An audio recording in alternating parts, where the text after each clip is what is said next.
Gaggle what we challenge and, if necessary, destroy media narratives. I'm George Samueli, and it is now 9:07 p.m. in Budapest, where it's, although quite warm, it is nonetheless getting darker and darker every day, as I think life itself is. Anyway, on a more cheery note, welcome everybody who has joined me for the Tuesday night. Oh, no, it's not Tuesday, it's the Thursday night live stream. And a couple of things to talk about. The news, I think, broke a couple of hours before the start of this live stream that the United States negotiating team is withdrawing from Doha, so there's not likely to be any kind of a ceasefire agreement on Gaza anytime in the near future. Not that I think anybody was expecting a ceasefire agreement anytime in the near future. But nonetheless, Steve Witkoff announced that he's pulling the negotiating team, so I assume that it's coming from Trump himself. So basically that's going to be the there's no agreement, and everything just continues as before. Now, the other issue that's obviously continued preoccupation within the United States and among the U.S. media is the case of Jeffrey Epstein. So Michael Tracy has now said this is the summer of Jeffrey Epstein. So this is going to go through the summer and into the fall, much as the George Floyd case went through the summer and fall of in 2020. I don't know whether that is the case, but what has changed and what's become striking has been the fact that the Democrats have seized on the Jeffrey Epstein issue, which was quite new for them, because this was much more of a MAGA issue. I never saw any point to it, and from the start, I was always a skeptic, and whenever I was on any kind of a podcast for years and years and years, I always expressed my skepticism about the Jeffrey Epstein case. But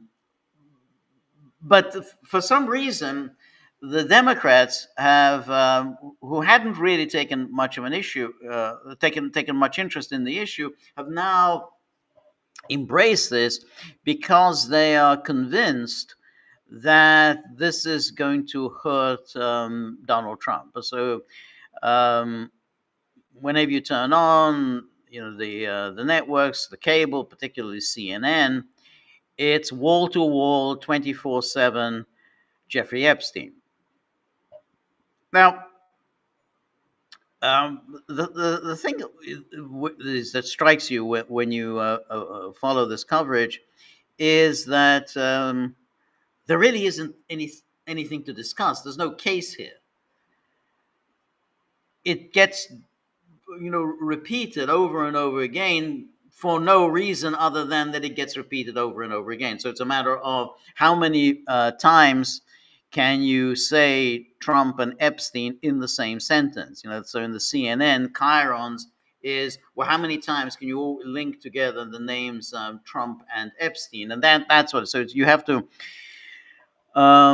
beat it into people's heads that that somehow there's a link between Trump and Epstein, and that it's somehow highly nefarious, and that Trump is somehow covering up something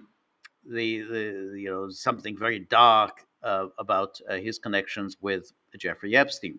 Now, there's a couple of problems with that approach, the most obvious of which is that if there was indeed um, some very dark link between Trump and Epstein, then why didn't the Democrats, when they were in charge of the Justice Department most recently under Biden, but even in the days of Obama, why didn't they reveal these dark connections um, between Trump and Epstein? Particularly during the Biden years, when for 4 years the Biden people brought two separate sets of federal indictments against Trump. So why didn't they, you know, reveal these connections between Trump and Epstein? But the second issue is, of course, that when it comes to the pundits, and who are now screaming that the Justice Department is covering up the Trump Epstein connection. The obvious question that arises in their case as well, why did you keep your mouth shut all these years during the Biden years? Because after all, the Trump Justice Department is merely continuing the policy of the Biden Justice Department, which is basically there's nothing here. And it would be unfair to all sorts of people to start dumping documents into the public sphere. But since they said nothing all those years, now their screams are ridiculous and dishonest, because at least in the case of MAGA, the MAGA were screaming during the Biden years, we want to know about Epstein. So now, I caught a little bit of CNN today with this horrible creature, Karen Finney, and she just kept saying, "Oh well, this is clearly there's a cover up going on, and whatever." But I mean, she's a Democrat Party apparatchik. Well, if there's a cover up, then there was presumably a cover up as well during the Biden years. I mean, there's been no change in policy on Jeffrey Epstein. Now, as I said before, I'm not at all sure that it serves any public purpose to dump a lot of material out into the public, because, of course, it only serves to smear people unfairly, because it means that anybody at all who had any kind of an association with Epstein now gets tarred and smeared through this association and becomes a sexual predator, a pedophile, a sexual molester, whatever. That's completely unfair, because whatever one thinks of Epstein, people may well have had, in fact, almost certainly did have dinners and whatever, drinks or whatever with Epstein. Well, doesn't mean that they were part of any any sordid sexual shenanigans. Now, and so that's why I think it's you have to be very careful. Say, oh, we want exposure, we want transparency. But yeah, but if you can have transparency, but you're also then going to smear people unfairly. How is it fair to protect the identities of accusers? Because their names have to be redacted. So you protect the identities of accusers, but throw out into the public the names of rich and important people that they accuse. Now, these accusers have made all sorts of allegations. They have not been substantiated. They've not been corroborated. They've not been tested in court. And I don't think it's at all fair to just throw out the names of all sorts of people when they're just making. They could very well be, and in fact, we know they make stuff up. Oh yeah, I was swapped with for this guy, and then this guy, and then they passed me on to this guy. Um, you're besmirching people's reputations, and that's obviously unfair. Um, because when you make an accusation, then it needs to be tested in a court of law so that the person who's being accused has a chance of defending himself from the accusation. So I'm not, I'm not at all championing transparency if it means an awful lot of people get to be unfairly smeared. So it's all adding to this notion that there are these nefarious, dark orgies enjoyed by the rich and powerful, and that is somehow being covered up. Oh, Marty's always got a nice picture to to cheer me up. So this is a picture from 1992 that when Bill Clinton was running for president, and he went to visit Ronald Reagan. So Bill Clinton was trying to sell himself in 1992. He's the new Democrat.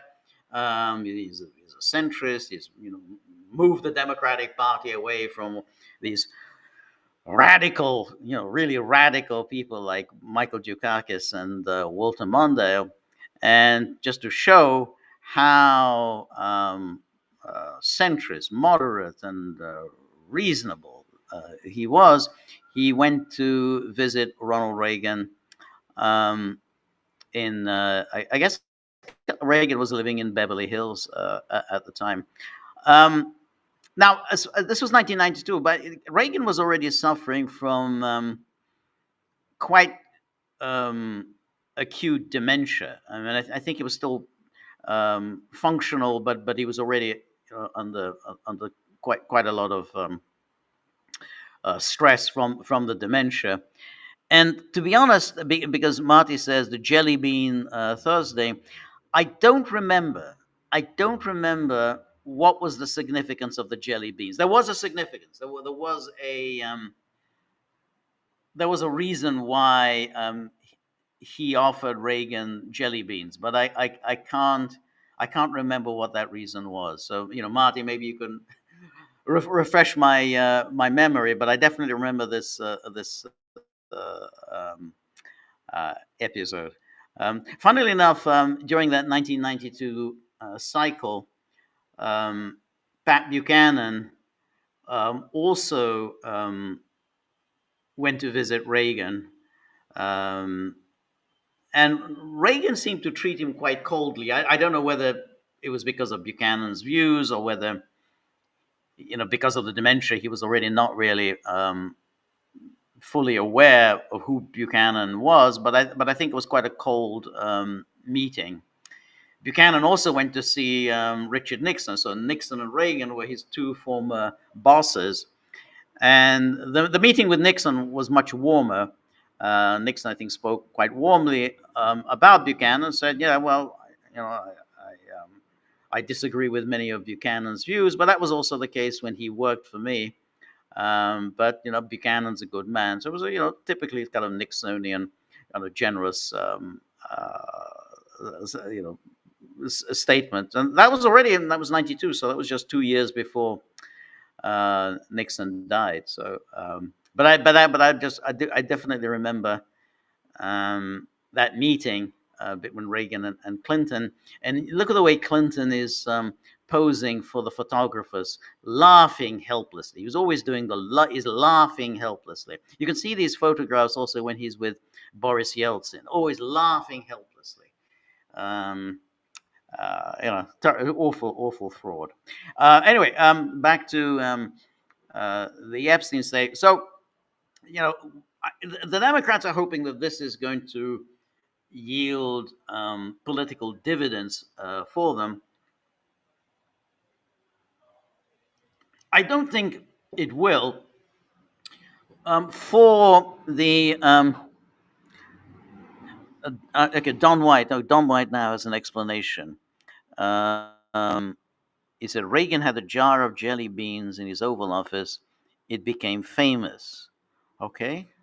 And then Cynthia says Ronald Reagan's association with jelly beans stems from his decision to use them as a substitute to help him quit smoking, according to the Ronald Reagan Presidential Library. In essence, Reagan's use of jelly beans to quit smoking led to a long public association with the candy, making them a familiar sight throughout his political career. Huh? I didn't know that. Um, I didn't know he had an issue with smoking and that he used the jelly beans over smoking. And I guess then Bill Clinton knew it and brought this as a gift to Reagan. Well, that's interesting. Um, anyway, as I said, I don't think it's going to work for the Democrats because I don't think there is much um, to this Epstein case because ultimately, um, what we know about the Trump Epstein connection is, I think, pretty much all that we need to know, or all that we will ever know. They were friends in the late 80s and the 1990s, and then they stopped being friends. Around 2004, they had a falling out. Evidently, there was some real estate deal. There were rivals over some property in Florida. Trump won out, and Epstein never really forgave him for that. And so that was 2004. So that's several years before the Epstein case, you know, became became famous. Now, no one has accused Trump of having sexual relations with underage women. No one has accused Trump of any serious sexual improprieties. I mean, you get the usual stories. Oh, he groped me, and whatever. But whether true or not, it's not not hardly anything that's anything special. In other words, it's stuff that people did. I don't know whether Trump did do it, but nonetheless, it's certainly the way men behaved 25, 30, 40 years ago. So it's just you're not going to get very far by saying, oh, this was in 1996. Trump groped me. I mean, that's just that's that. So I don't think they're going to get anywhere. So I think it's going to be like the Russia thing, Russia Gate. They're going to go with it, and then hope that they get something out of it. They got nothing out of Russia Gate, though they weren't harmed by it. I mean, I think it's fair to say that Trump was harmed by Russiagate. I think that did hurt him. It hurt his presidency, and he couldn't get himself out of Russiagate. I mean, it's a strange thing with Trump that for all his undoubted public relations skills, when he gets to these messes, he seems to get himself into a worse and worse mess. He doesn't seem to be able to extricate himself out of it, and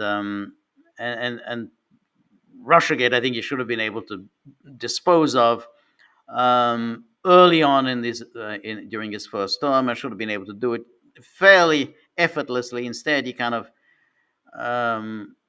made mistake after mistake, and got himself into unnecessary trouble. For instance, the firing of Comey, which was in fact exactly the appropriate thing for him to do, the right thing for Trump to do, to fire Comey, but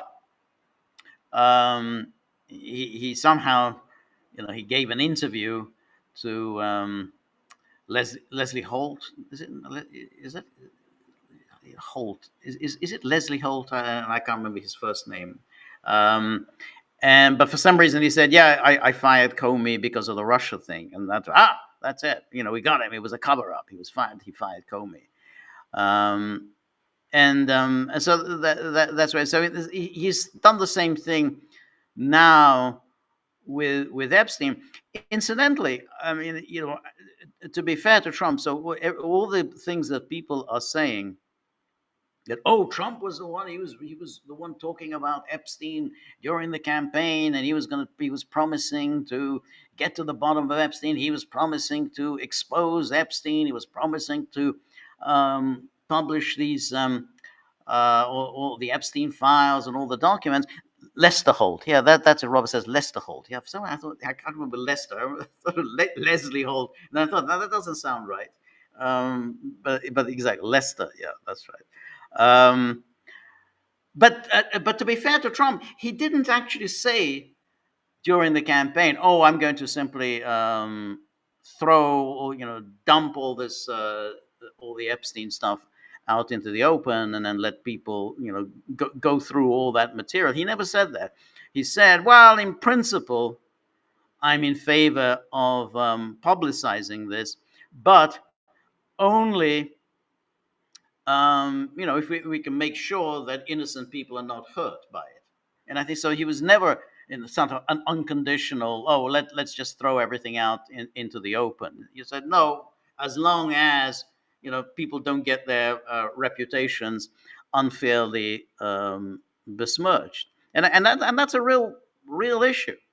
I mean, much as I've said this before, but much as I am no fan of Alan Dershowitz, I think he has been unfairly, his reputation has been unfairly tarnished. I mean, there's plenty to go after Dershowitz without, accusing him of being a child molester. I mean, I think that's unfair to him, and it doesn't serve anyone's interest when they go on these talk shows, these Piers Morgan talk shows, where you're basically invited to insult the person you disagree with, using schoolyard taunts. That they come on and they start accusing Dershowitz of child abuse. I mean, it doesn't. It's not a good look. I mean, there are a number of people. You may agree with them on their views on Gaza or Syria or whatever, but they're undermining their case when they throw around unfair accusations. MZ says, George putting on the Trump lawyer hat. I don't think. I mean, look, I'm as critical of Trump as the next man, and I think there's a lot to criticize Trump for, and I think I've done it when it comes to Iran, Ukraine, and so on. But I think on this, I think he's being unfairly attacked. Now, this is, I absolutely agree that he hasn't handled this well.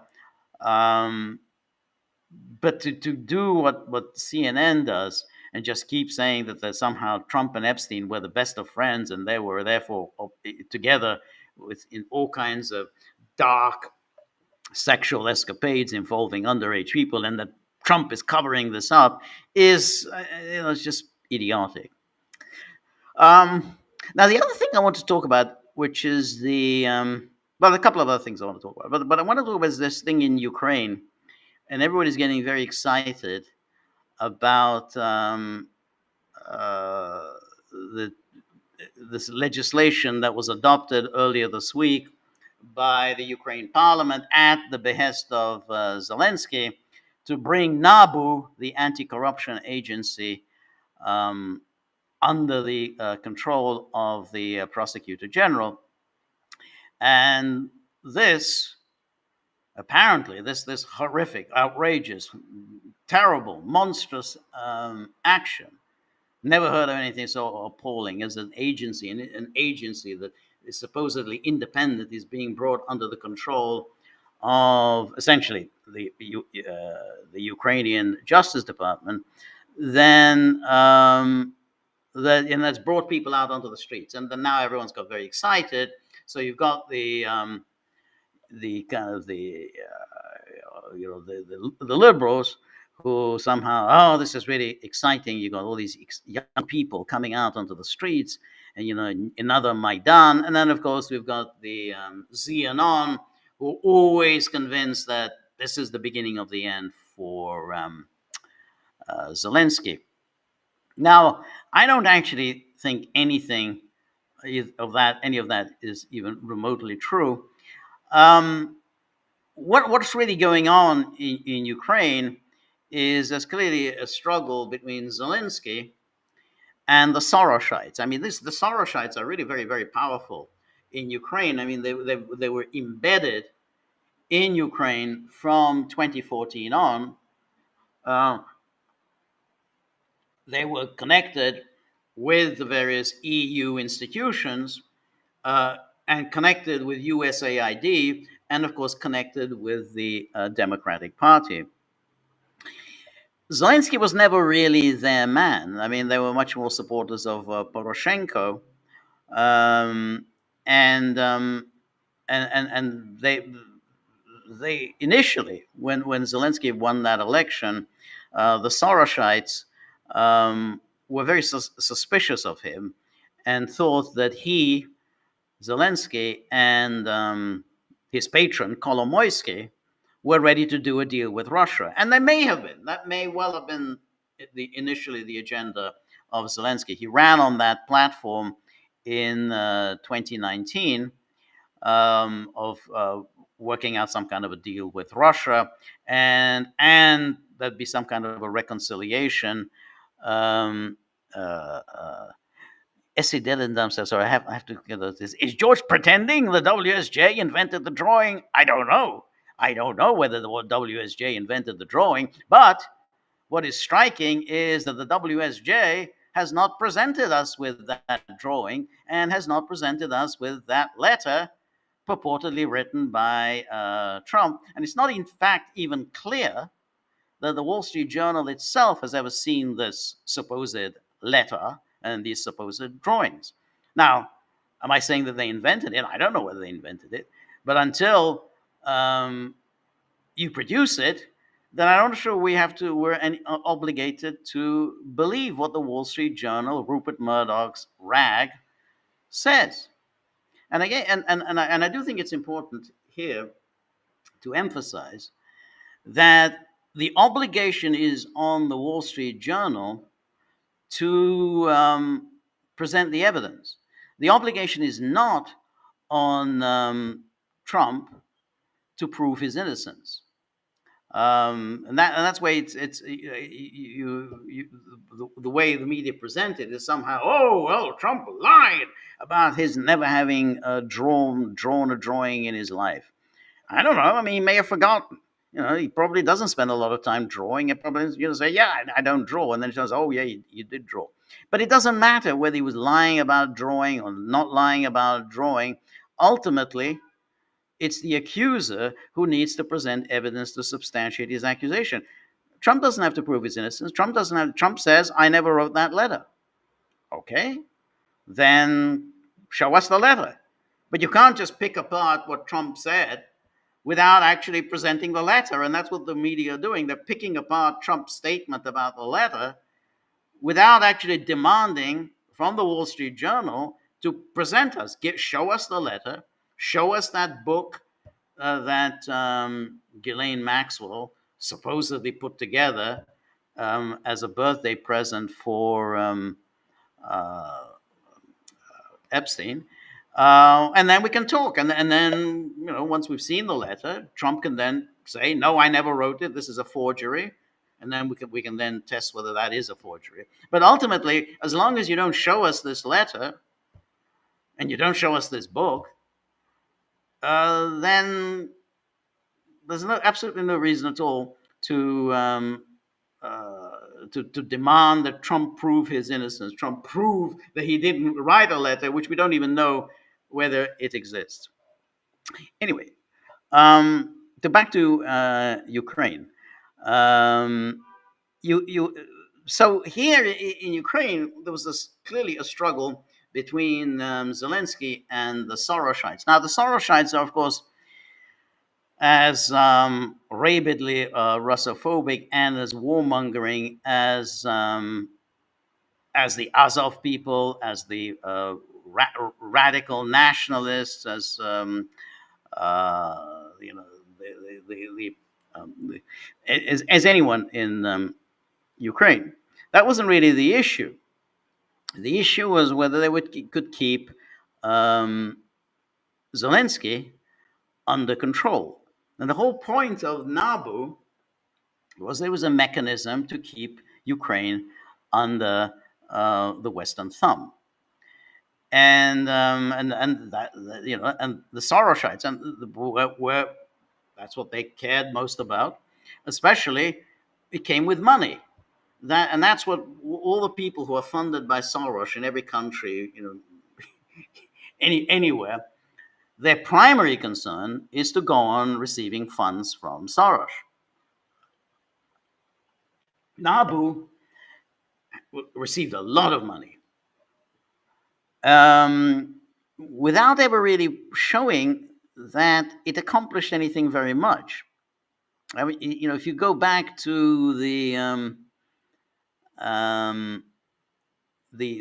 Trump first impeachment, and during the testimony of Marie Yovanovitch, you remember she's that woman, crying that, oh, I was fired. It's so mean. It's so unfair that I was fired, as if somehow being an ambassador is a job for life.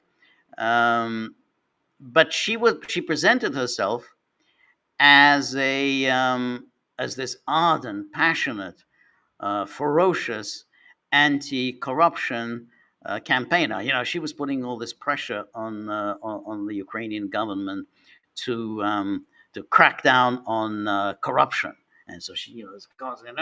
But when some of the Republicans on that impeachment committee, particularly Jim Jordan and I think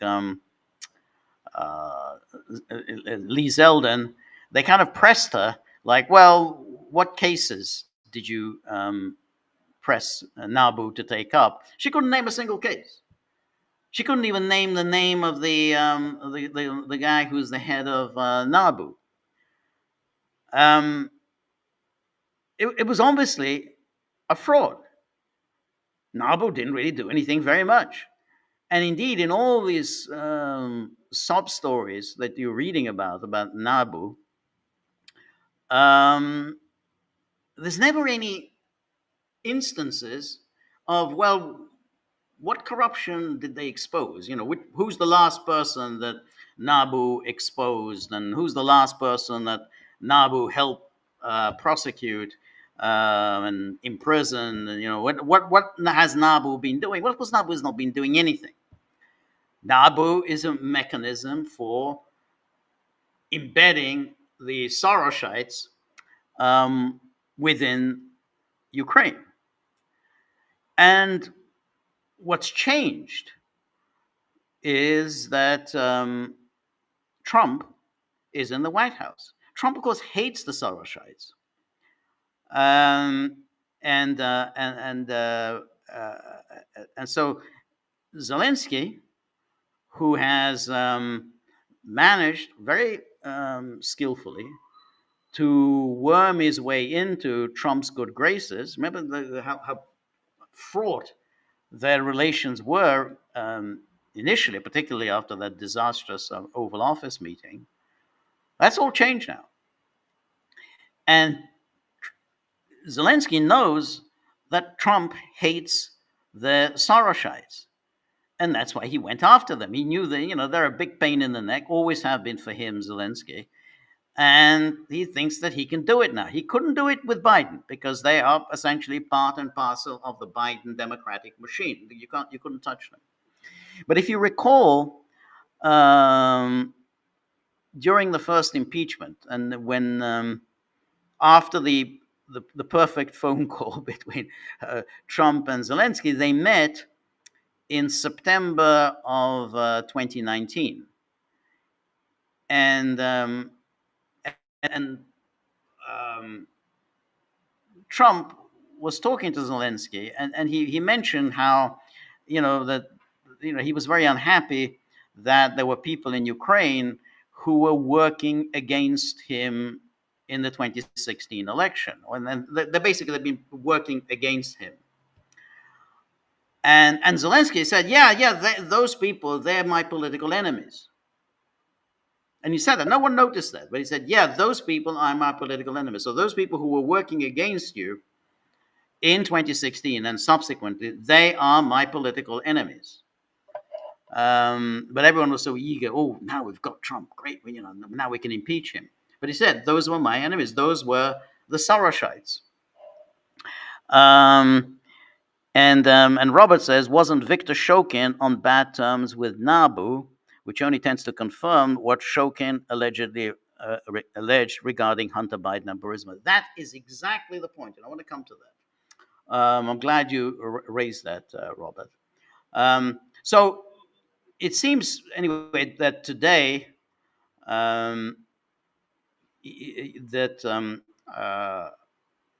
Zelensky at least has backtracked a little bit. It's not clear how much he's backtracked, but he's saying that, well, maybe he's going to come up with a new legislation that some of the EU people, because only the EU people seem very unhappy about NABU, about this end of the independence of NABU. Trump hasn't said anything. The Trump administration has not said anything. So here is this Financial Times. Zelensky signals retreat from power grab after mass protests. And then he says Zelensky appeared to soften his stance on bringing Ukraine's anti-corruption bodies under executive control. And then Ukrainian leaders said the draft bill would be submitted to the Verkhovna Rada of Ukraine on Thursday. And then he said he had talked to Keir Starmer, who suggested involving experts who could contribute long-term cooperation on anti-corruption initiatives.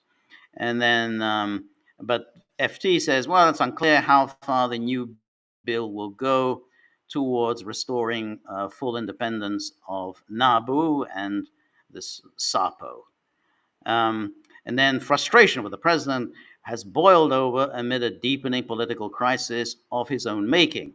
Second day of protests in Kiev on Wednesday saw roughly 10,000 demonstrators, more than triple the previous day, who shouted shame and demanded that Zelensky veto the law. Thousands more turned out in the cities, including Kharkov, Odessa, and Lviv.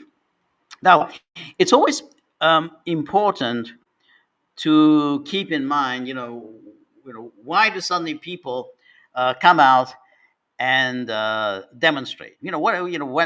Really, this, you don't protest the war, you don't protest all the people getting killed in this war, you don't protest the forced mobilization, you don't protest the crackdown on media, you don't protest the ban on political parties, you don't protest the seizure of clergy in the Ukrainian Orthodox Church.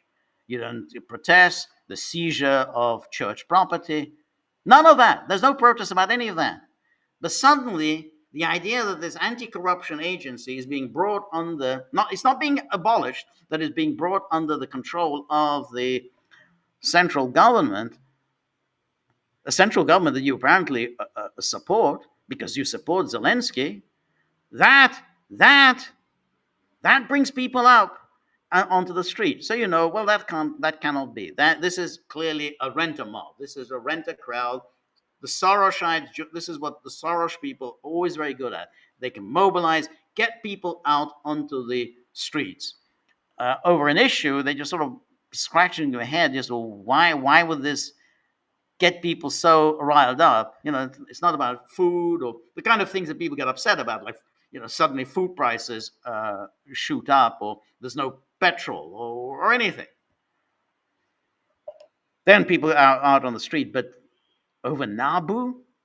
But this is the way the Soros operates, um, and, um, and of course the media are there to highlight this because this is their bread and butter. This is where they get so much of their information from the Soros media, the Soros think tanks, the various Soros bodies, and so here we have in Washington, Democrat Senator Jeanne Shaheen and Lindsey Graham published a statement on Wednesday praising the enormous strides Ukraine had made on anti corruption since 2014, despite Russia's aggression.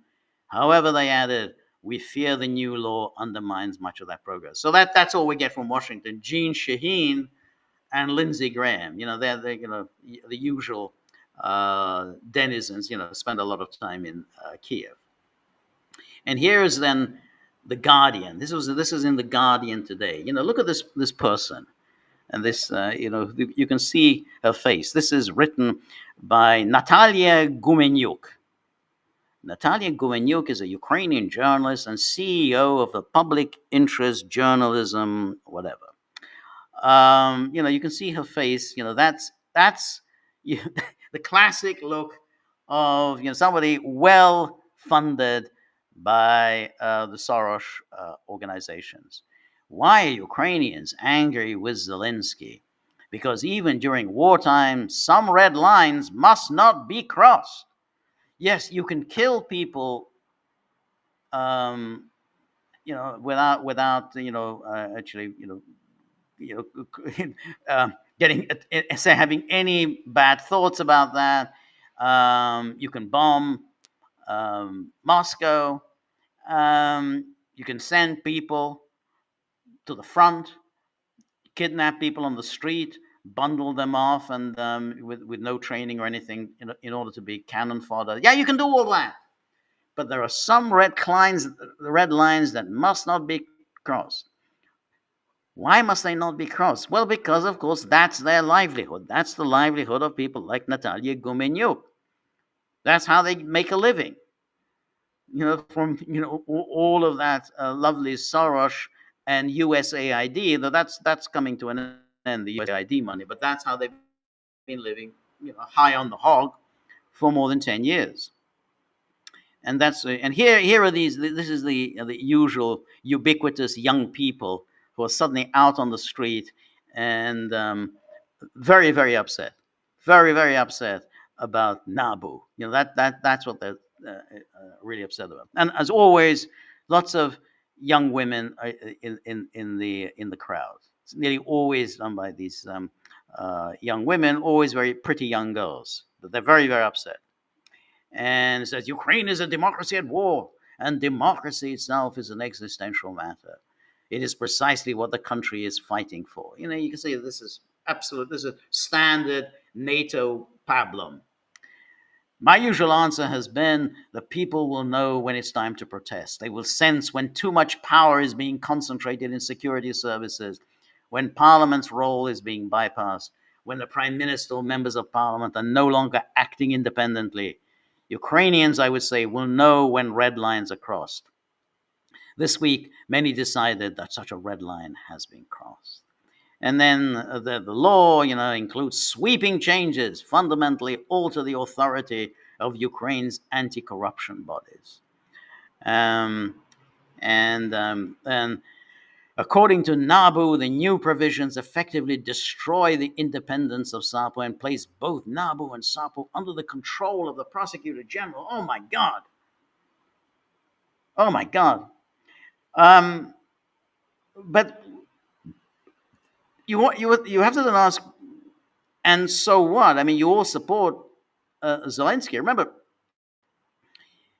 all this time, people have raised questions. Well, Zelensky was supposed to have held elections last year. His term of office came and went last year. He has basically extended his term in office indefinitely. Parliament has extended its term in office indefinitely. That, no problem there. Apparently, that isn't a threat to democracy. No elections, no, that's not a problem. Um, um, but this is a problem.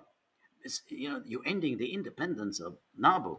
But NABU is going to come under the auspices of the prosecutor general, which is the government of Zelensky. And you obviously don't have a problem with the government of Zelensky. Otherwise, you would be saying Zelensky should hold elections, which is what you're supposed to do when your term in office has expired. But instead, Zelensky's spurious claim that we can't have elections because there's a war on and martial law applies and we just can't have elections, even though plenty of countries have held elections during wartime. There's absolutely nothing that precludes the holding of elections in wartime. Elections were held during Afghanistan during the war. Elections were held in Iraq during the war. Innumerable elections were held in South Vietnam during the war. So this is all complete nonsense. But you notice this Sorosite creature has no problem with Zelensky extending his term in office indefinitely, but Zelensky bringing this anti-corruption bureau under his direct control, that's a bridge too far. That you can't tell. You absolutely can't accept that. Anyway, then this goes on. These articles are truly just hilarious. There's almost no self-awareness on the part of the media. And this is the kind of the liberal media. I mean, these are all kind of Politico, The Guardian, they're all doing this. What makes this even more complex is that these institutions are tied to Ukraine's commitments for EU membership. Oh no, the EU membership might be put on the back burner. And yet, European integration, while deeply valued by Ukrainians, is no longer something the EU itself appears eager to actively advance. No, you notice that? They're not. I don't think it's exactly at the top of the EU's agenda to bring Ukraine into NATO. This is just simply pap that they peddle to fool Ukrainians into believing that they have the slightest chance of joining the EU. And then that makes it even easier for outside partners to use moments like this to distance themselves, to quietly say, maybe Ukraine isn't ready after all. Yeah, they might do that. And then Politico, always Politico. Ukraine's insidious enemy, its own leadership. This is strong words. Its own leadership. Imagine all the things that Politico has overlooked, had no problem with. But ending the independence of NABU, that you can't do. As a democratic state, Ukraine is under assault from two sources, Moscow, but arguably there's another insidious and corrosive adversary from within, the country's own semi-autocratic leadership. Ooh, semi-autocratic. So if it's semi-autocratic, why have you supported their cancellation of elections? I mean, Politico was being rigorously, ferociously defending Ukraine's right not to hold elections. Now suddenly it's semi-autocratic. The two agencies in questions came into being in 2015 at the insistence of the EU and other international partners, including the administration of then US President Barack Obama. Yeah, that's that's exactly it. Goes back to 2014 and 2015. What didn't NABU do? NABU never investigated Burisma. And Marie Yovanovitch, Marie Boohoo Yovanovitch, made sure that there be no investigation of Burisma. Washington and Brussels wanted to see Ukraine genuinely combat its deep rooted and endemic corruption problem and press for the establishment of anti graft bodies independent of the government, ones that would be powerful enough to probe wrongdoing by top officials and those with political connections. And then this is the law. Zelensky quickly signed it after it was rushed through the Verkhovna Rada. And then it says, it grants the prosecutor general the power to issue orders to these agencies and reassign cases to their own prosecutor, in effect dismantling the safeguards that protect those bodies from undue political meddling. And then again, Politico publishes another photograph. As always, all women, all young women, and all kind of very nice, fresh looking, very pretty girls. And that's, nearly always the renter crowd that the Sorosites deliver with any country, whether it's Belarus, whether it's Hungary, whether it's Romania, whether it's Georgia. It's always the same people. They always look the same, and it's always a fake.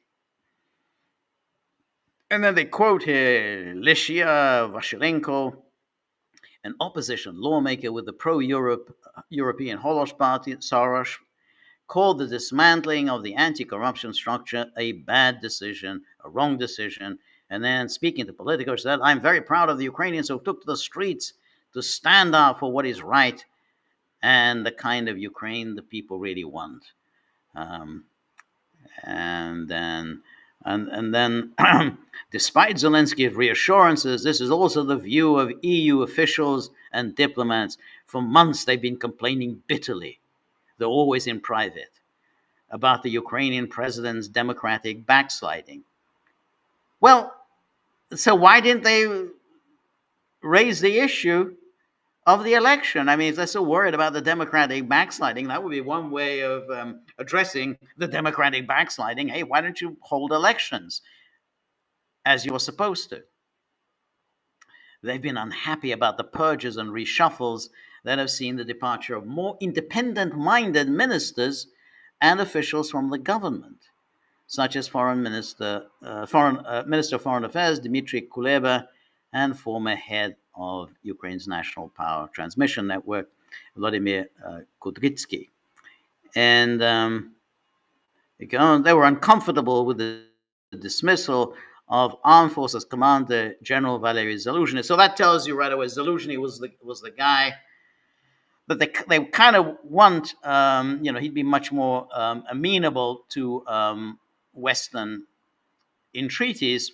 But Zaluzhny was completely incompetent. I mean, it's very hard for Zaluzhny to present himself as a credible alternative leader. I mean, the failed, ridiculous counteroffensive of 2023 was that was Zaluzhny. So Zaluzhny really doesn't have much of a political standing inside Ukraine.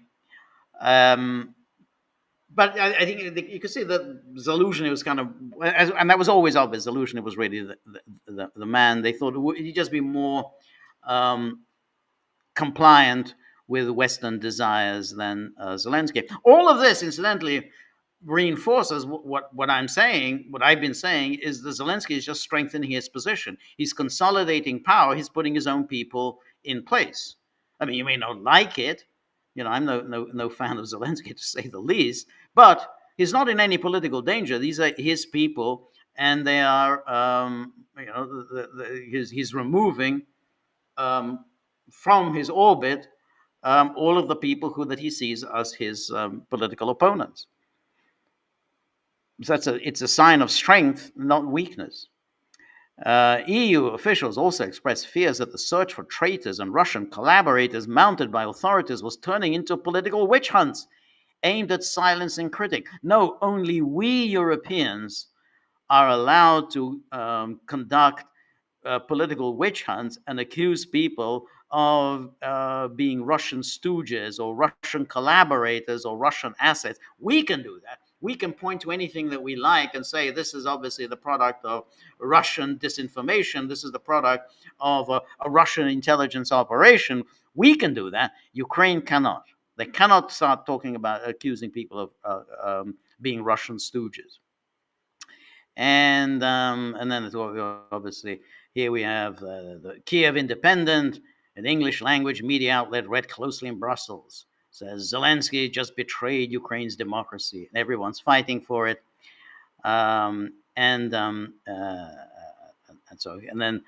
opposition lawmaker says NABU has been close to bringing charges against several extremely influential people, and the authorities needed to protect themselves urgently. NABU has not brought charges against anyone. It has a huge staff. I mean, I read somewhere it's the staff of 700. Probably it's even bigger. That's a big staff, 700 people, and without any clear, results of their activities.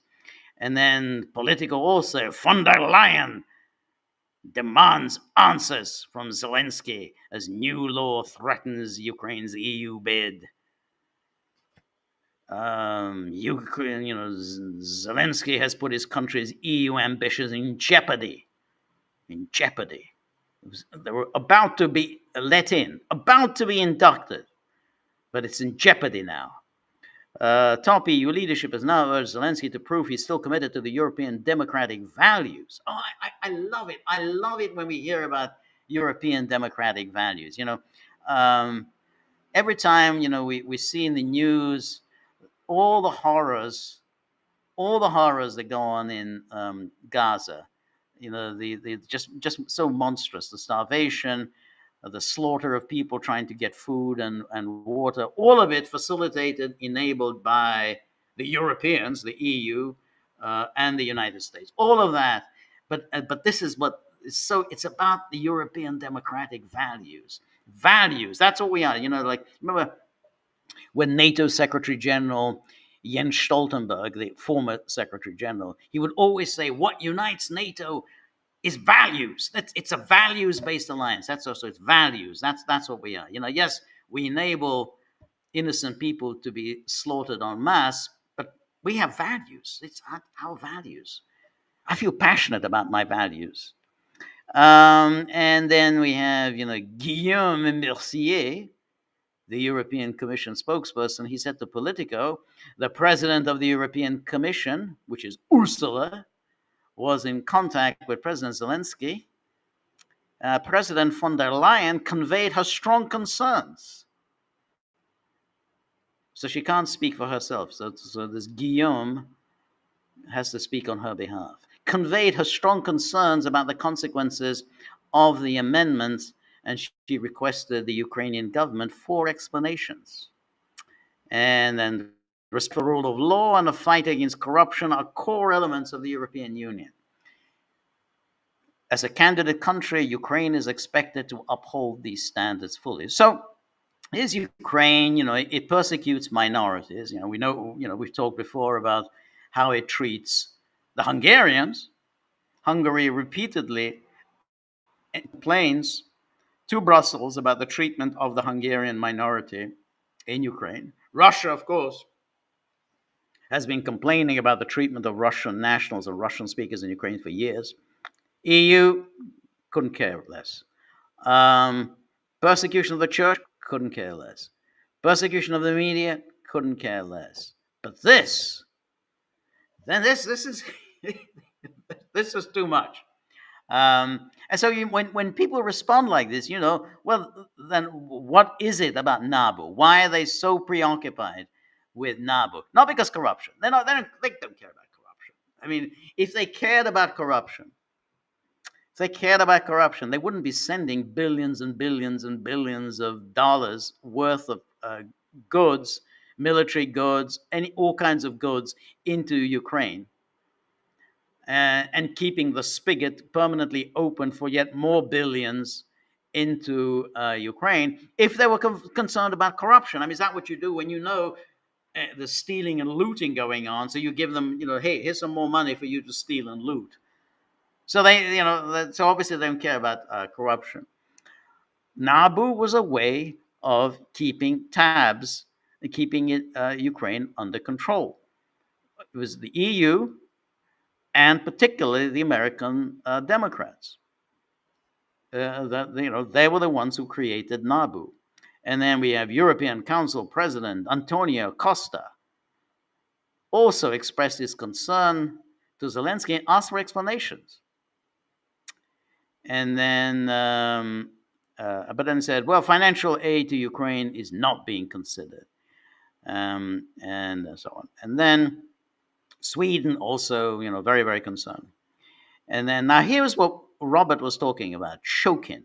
Now remember Viktor Shokin? He was the prosecutor who was investigating Burisma, and he was the one who was fired by the intervention of Joe Biden. And of course, people don't need reminding that, of course, on the board of Burisma sat Biden's son, Hunter, who was receiving a cool $1 million a year for doing absolutely nothing. He didn't even have to show up in Ukraine. Apparently, he was so knowledgeable about energy in Ukraine, gas, and so he didn't even need to show up. Obviously, the whole purpose for Burisma to hire the vice president's son was in order to get the vice president to lean on Ukraine to bring this case against Burisma to an end.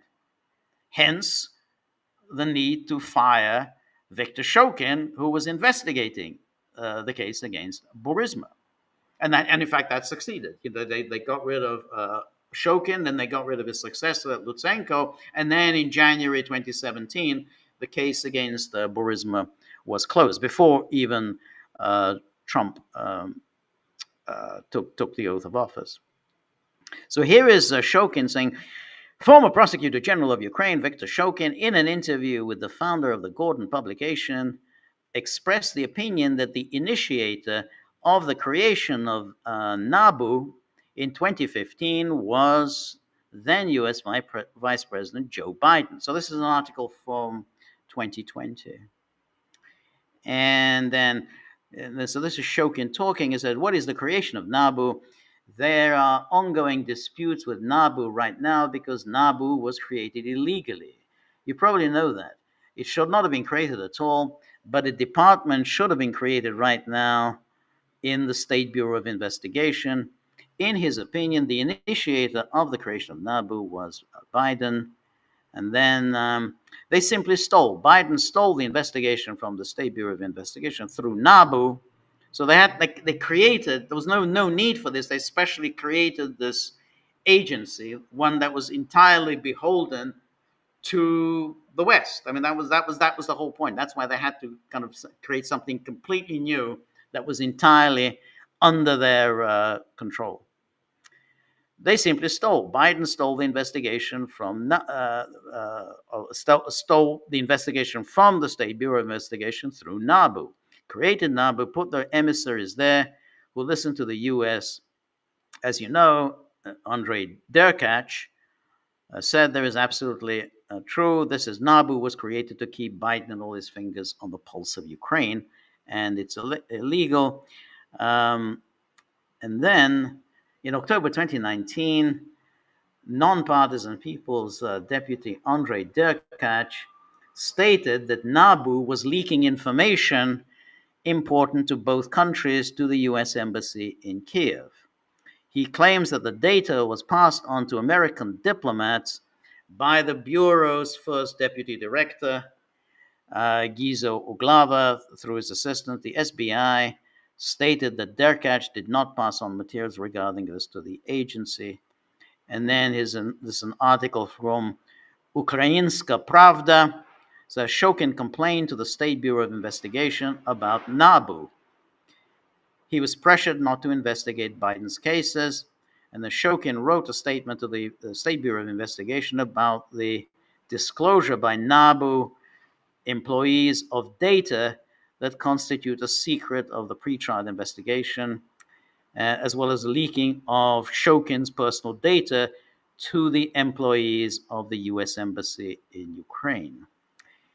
And then Shokin's statement, the disclosure of the said data was carried out intentionally with the aim of their further use by the Vice President of the United States, Joe Biden, to exert pressure on me through the dissemination of the above mentioned false information about me of a personal nature due to the hostility that he has developed towards me. And then Shokin believes that the hostility arose because in 2015, when he was the prosecutor general, the prosecutor's office was investigating former Minister of Ecology, Mykola Zlochevsky, and the activities of Burisma. On October the 9th, MP Andrei Derkach, the initiator of the criminal case on interference in the US elections, published documents showing that the first deputy director of NABU, Gizo Uglava, had been providing the US Embassy in Kiev with information about the progress of the high-profile cases involving Ukraine and the US for several years. So NABU was, in fact, in regular, daily, intimate contact with the embassy. And we knew this. We knew, and that was confirmed by the reporting of John Solomon. And it's already some years ago. This goes back to 2019. But the close collaboration between NABU and the U.S. Embassy was, you reported extensively on that. And then Derkach said that he has documents about pressure being exerted on Shokin as part of the investigation into the Burisma case. The People's Deputy said that Shokin planned to interrogate members of the Burisma board, including Hunter Biden. Derkach published information that NABU allegedly collected information about Shokin and transferred it to the U.S. Embassy in Ukraine. He also stated that the Bureau consulted with the U.S. Embassy on how to respond to public inquiries. And then there's Interfax Ukraine, that the court ordered the State Bureau of Investigation to investigate the leak of secret information by NABU based on Shokin's statement. And then, as reported on October the 9th, the Derkach published official correspondence between NABU and the U.S. Embassy, according to which the first deputy of NABU, this is Gizo Uglava, through his assistant, Paulina Chik, for a long time provided the U.S. Embassy with information that negatively affected the course of events in Ukraine and the U.S. And then, according to his data, NABU employee Paulina Chik received an instruction from the U.S. Embassy employee Hanna Yemelyanova to provide information in the case of Zlochevsky. The MP also disclosed the amount of money that were transferred to representatives of Burisma, including Hunter Biden. According to Derkach, Shokin repeatedly appealed to NABU director Sitnik within the framework of the criminal proceedings against Burisma, but constantly received formal replies. Shokin's activities, according to the People's Deputy, caused open irritation to Biden, and his fifth visit to Kiev in 2 years, on December the 7th, 2015, was devoted to resolving the issue of Shokin's resignation due to the Zlochevsky and Burisma group cases. And then, according to Derkach, Shokin repeatedly appealed to NABU Sitnik within the framework. So we did this. And then on November the 16th, the State Bureau of Investigation registered Shokin's statement about the disclosure by NABU employee of data that constitute secret of the pretrial investigation and leak of Shokin's personal data. So what that tells us, just confirm that NABU was essentially an extension of the U.S. Embassy. And if you remember the stories, we know that the black book or the black ledger that was leaked during the 2016 campaign about Paul Manafort. Supposedly he got off the books payment by Viktor Yanukovych's Party of the Regions, and that led to the firing of Paul Manafort. That was NABU. NABU was instrumental in that.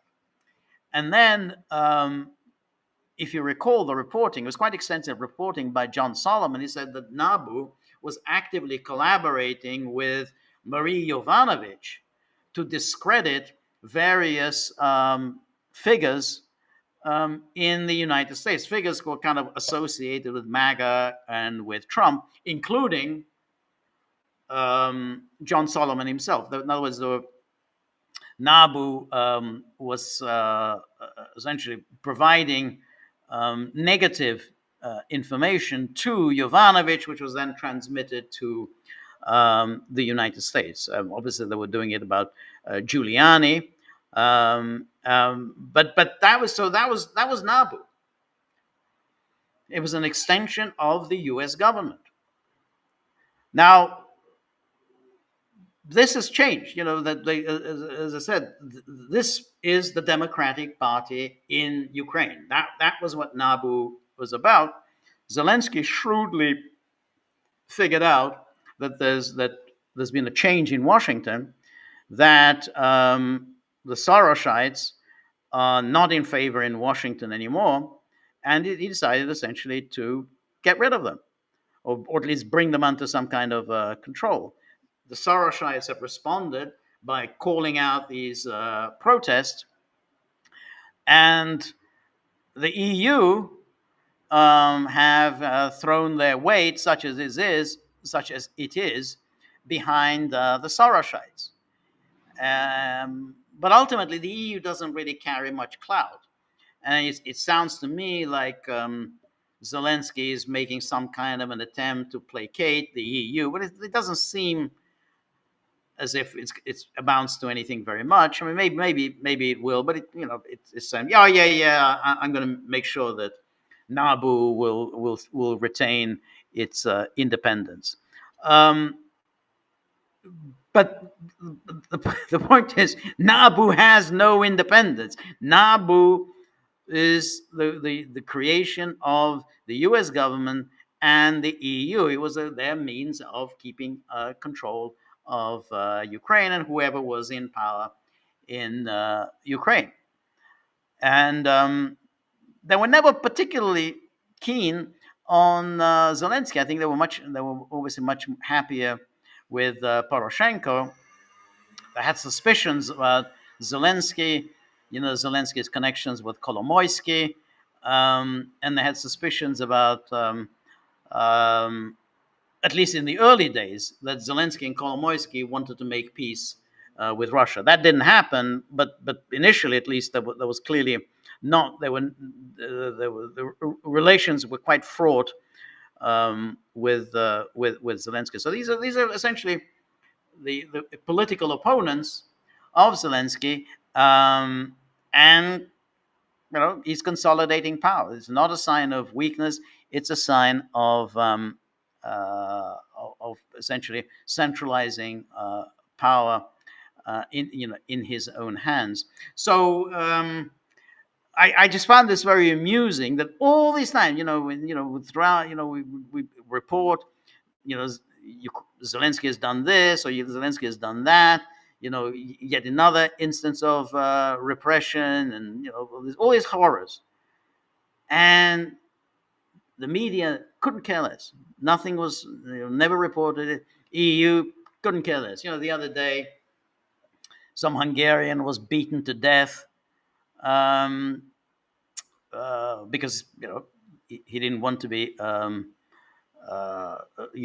mobilized and sent to the front. Very understandably, he was beaten to death. Hungary was protested, said he was going to raise this issue in Brussels, and then Brussels, but we don't care about that. Well, you beat him to death. Hey, these things happen. People get beaten to death all the time. But you tamper with NABU, and we're going to come down on you like a ton of bricks.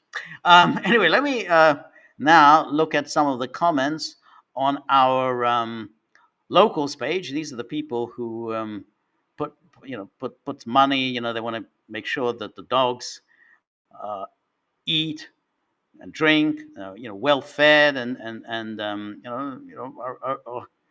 are rewarded for their labors. So I really appreciate our locals community.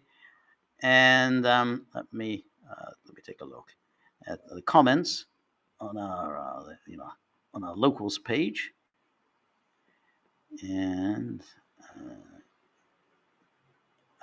so Danuki says, Dear George, since Putin is the obvious author of How to Lose Friends and Alienate People, is it conceivable that Azerbaijan be used to start pressing Russia in the Caucasus, maybe even through the Zangezur with Turkey, as in, if not a second front, at least another destabilizing factor?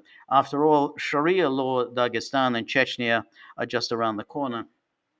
I do tend to think so. I think that uh, Russia is being pushed out of the Caucasus. I mean, it's clear that these negotiations that are now taking place between Armenia and Azerbaijan on the Zangezur corridor, and obviously that's going to happen. This is going to be built, um, and Iran's wishes will be neglected. There's not going to be much of Armenia left because the Zangezur corridor will be under the control of Azerbaijan. If that means it'll be under the control of Turkey, um, and essentially, this is going to be part of the uh, Azeri-Turkic road into Central Asia. And so, where this used to be Russia's backyard, where Russia was fundamentally carried the clout and determined what happens, that's just gone. So right now, it's Trump who is claiming that he is close to achieving a deal between Armenia and Azerbaijan. And I think he's referring to this Zangezur corridor.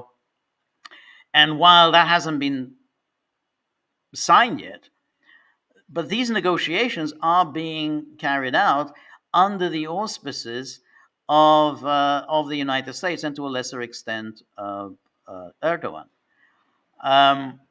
Absent from all of this is Russia, which is very very strange because of course Armenia is at least nominally a member of the Collective Security Treaty Organization, and Azerbaijan is supposedly a close trading partner of Russia. But this is being carried out by uh, by the United States.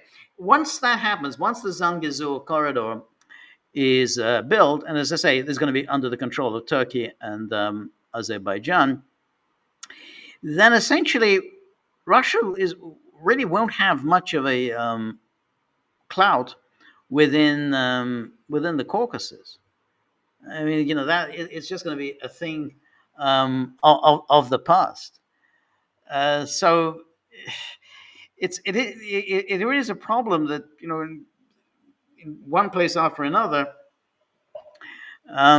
Russia's influence is diminishing.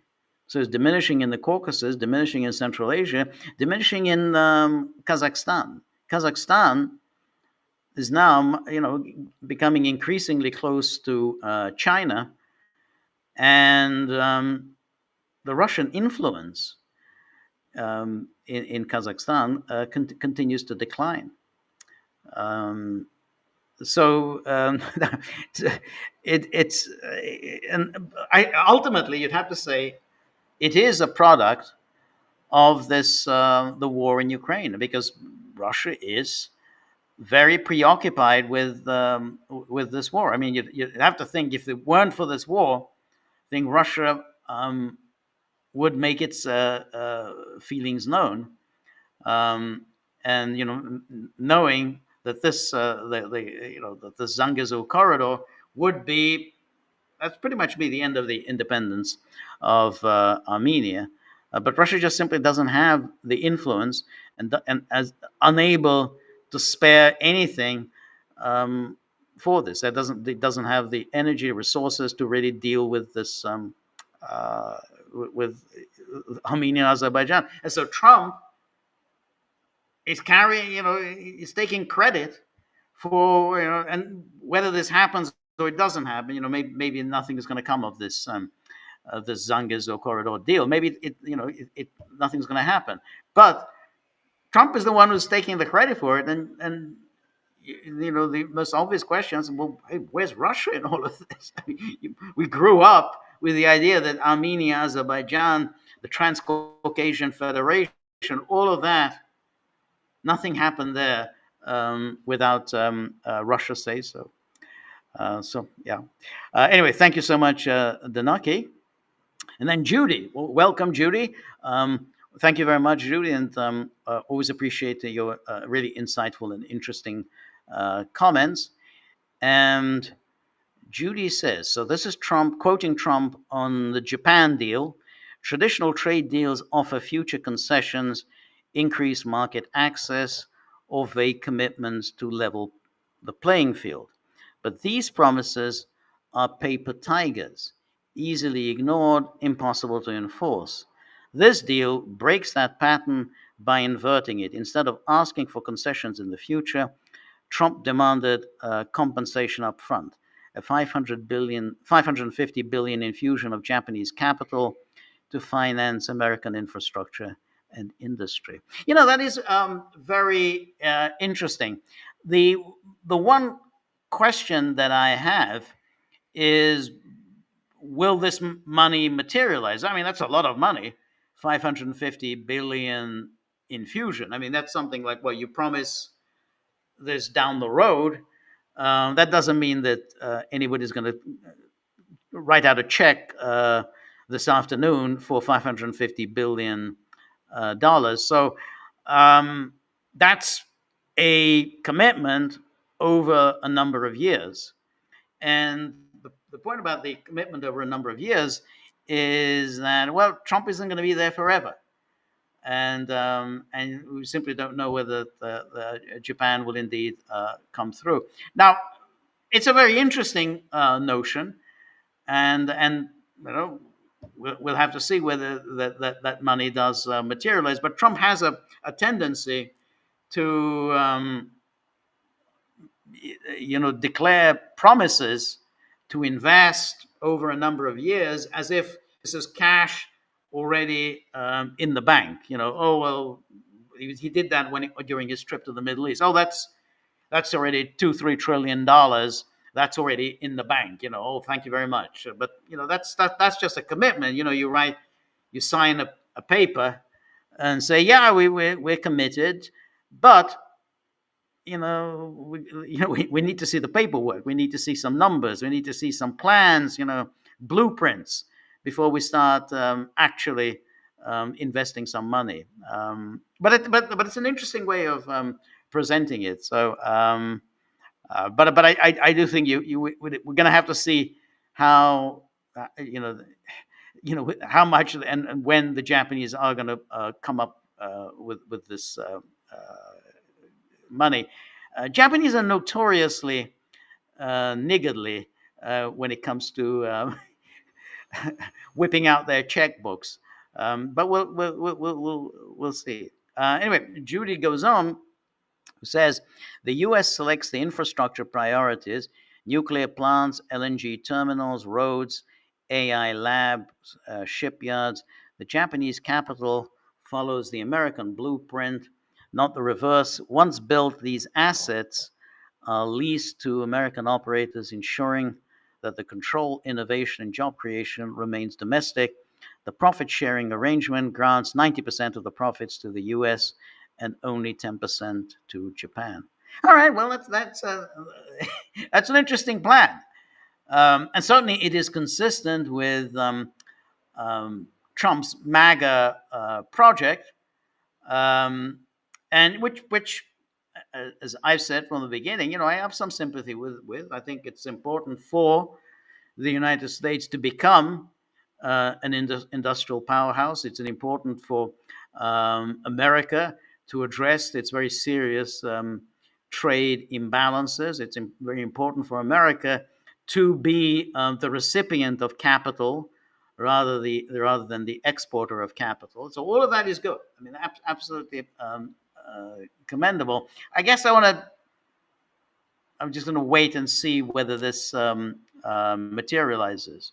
But fundamentally, the project of, of ensuring real investment in the United States, and and particularly infrastructure, which is a notorious problem in America. Well, I think that's all to the good. I think that's exactly what America should be doing, and not squandering resources on pointless exercises. So we'll see. I mean, but in principle, I'm all for it.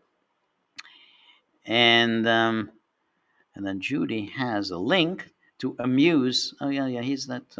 He's a blogger. Let's see what's this. Amuse.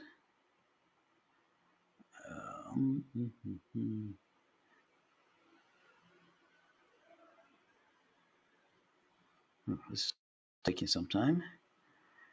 Computer's a little bit slow, but all right. Let's see. Okay. Amuse. The art of the deal. Japan pays up front, America builds now. So that's from Amuse. Okay, I'm going to read that. That's very interesting. Okay. So that's the art of the deal. Japan pays up front. All right, I'm going to read that. Thank you for that. Thank you so much, Judy. Thank you for your, as always, your generosity and for these really interesting postings. I mean, that's really interesting. And then. Yeah, so then you have, we talked about the jelly beans and the explanation for the jelly beans. Thank you.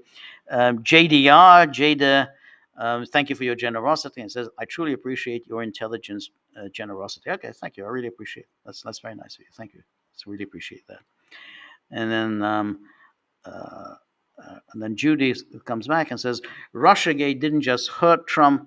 Equally important was that it was used to break U.S.-Russia relations, leading to the Ukraine war. Oh, absolutely. I absolutely agree with you. I think that was that was the key, because while relations between Russia and the United States were deteriorating, and were deteriorating during the last 2 years of Obama's reign, particularly after Maidan, Syria, the whole issue of the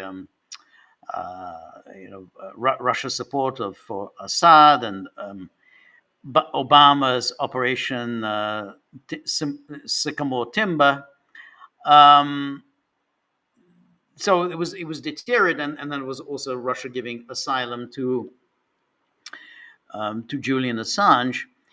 The really serious, drastic deterioration took place in the aftermath of the allegation that Russia interfered in the 2016 election in order to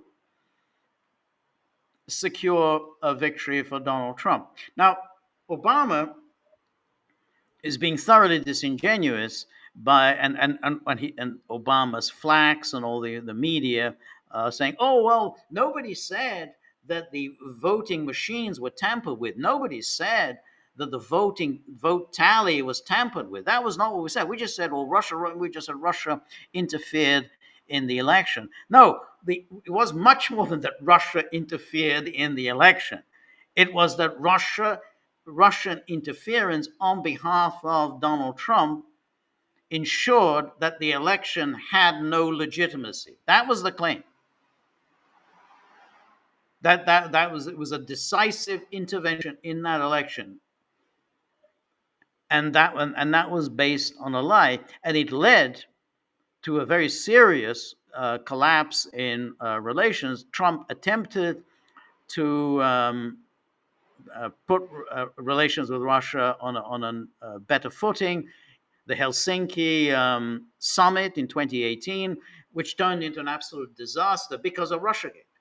The only questions journalists wanted to ask was about Russian interference in the election, and the meeting was an absolute disaster.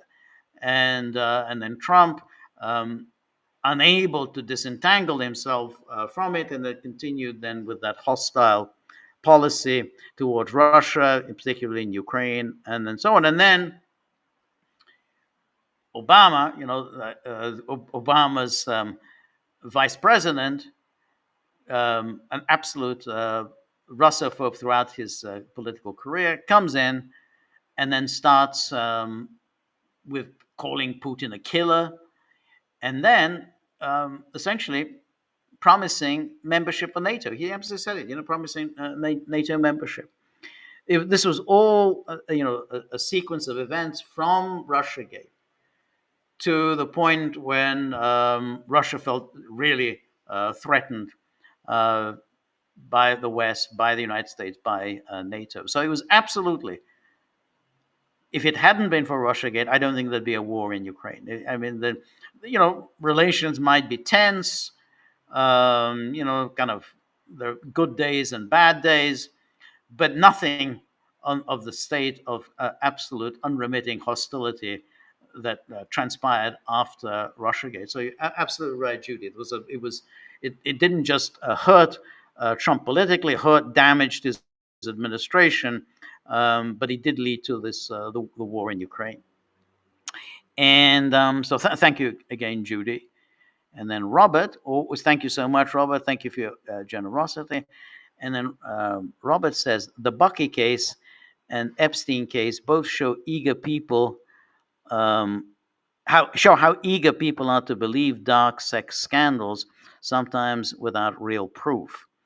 In Bucky's case, wild claims with no evidence ruined lives. With Epstein, the facts may be stronger, but the public is all too ready to jump to conclusions. It seems to be less about truth, more about a deep desire to unmask someone somewhere doing something unspeakable. Absolutely right. You put it beautifully. Exactly. You put it better than I could.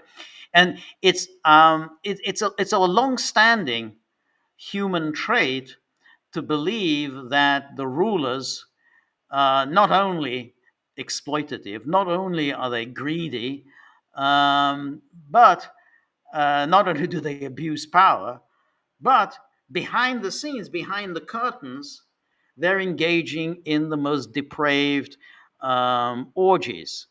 And they believe that during the French Revolution, that Louis and Marie Antoinette engaged in the most salacious,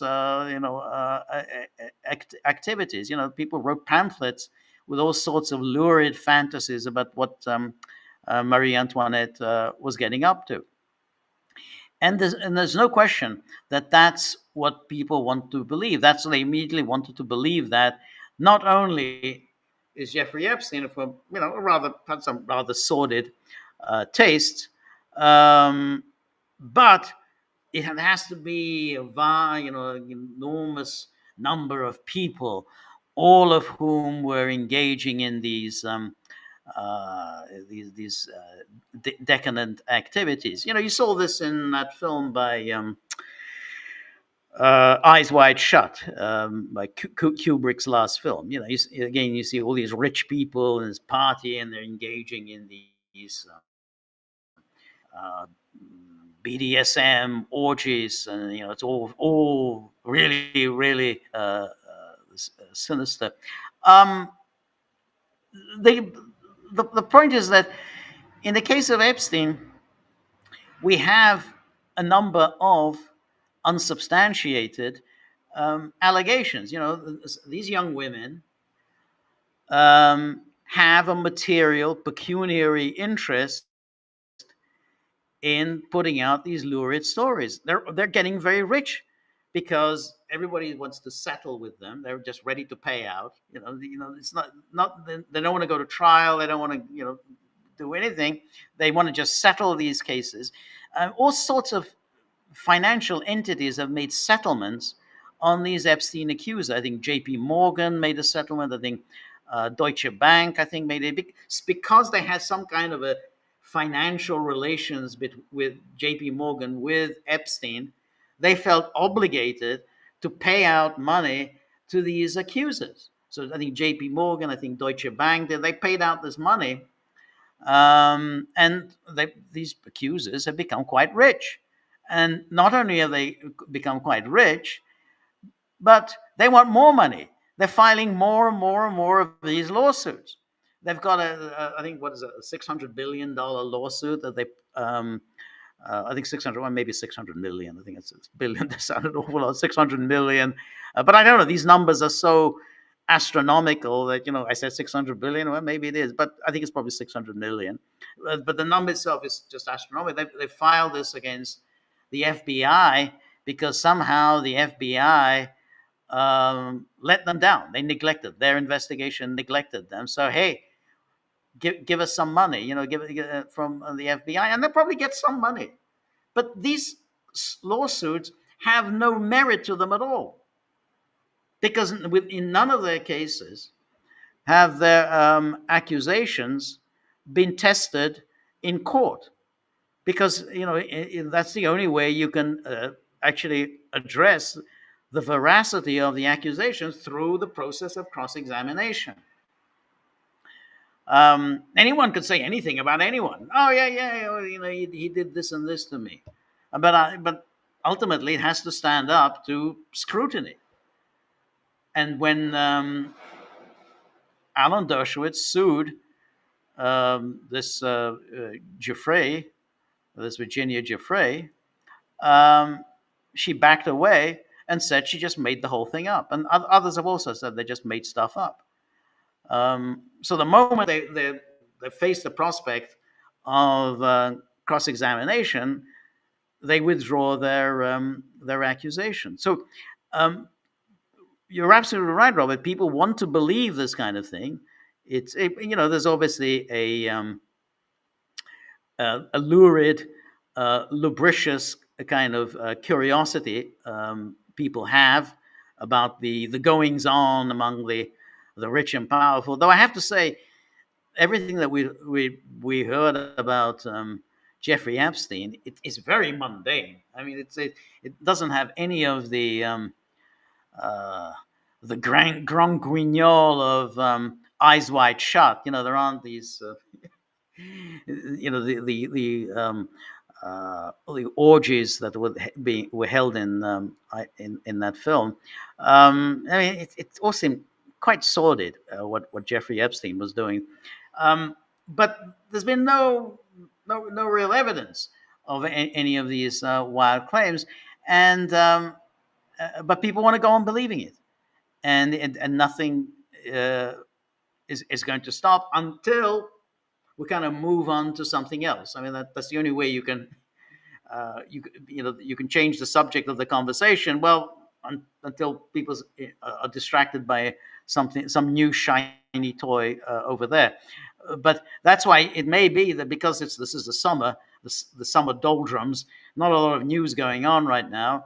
Well, what else is there to talk about other than Jeffrey Epstein?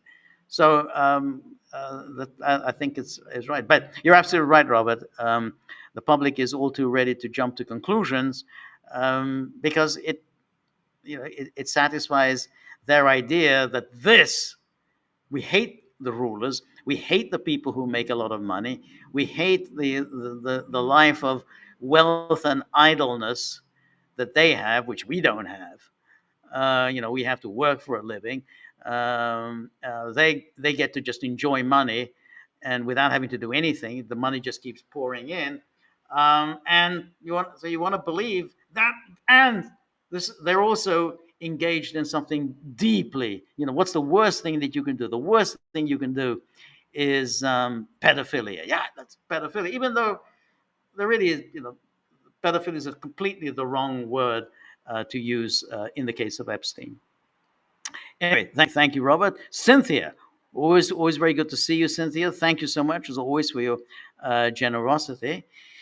And Cynthia says, you recently said if the West was still afraid and intimidated by Russia, as it was with the USSR, the West would still show love and respect. I don't know about, I would say love. I would say the West would still show respect for Russia. Yeah, that's right.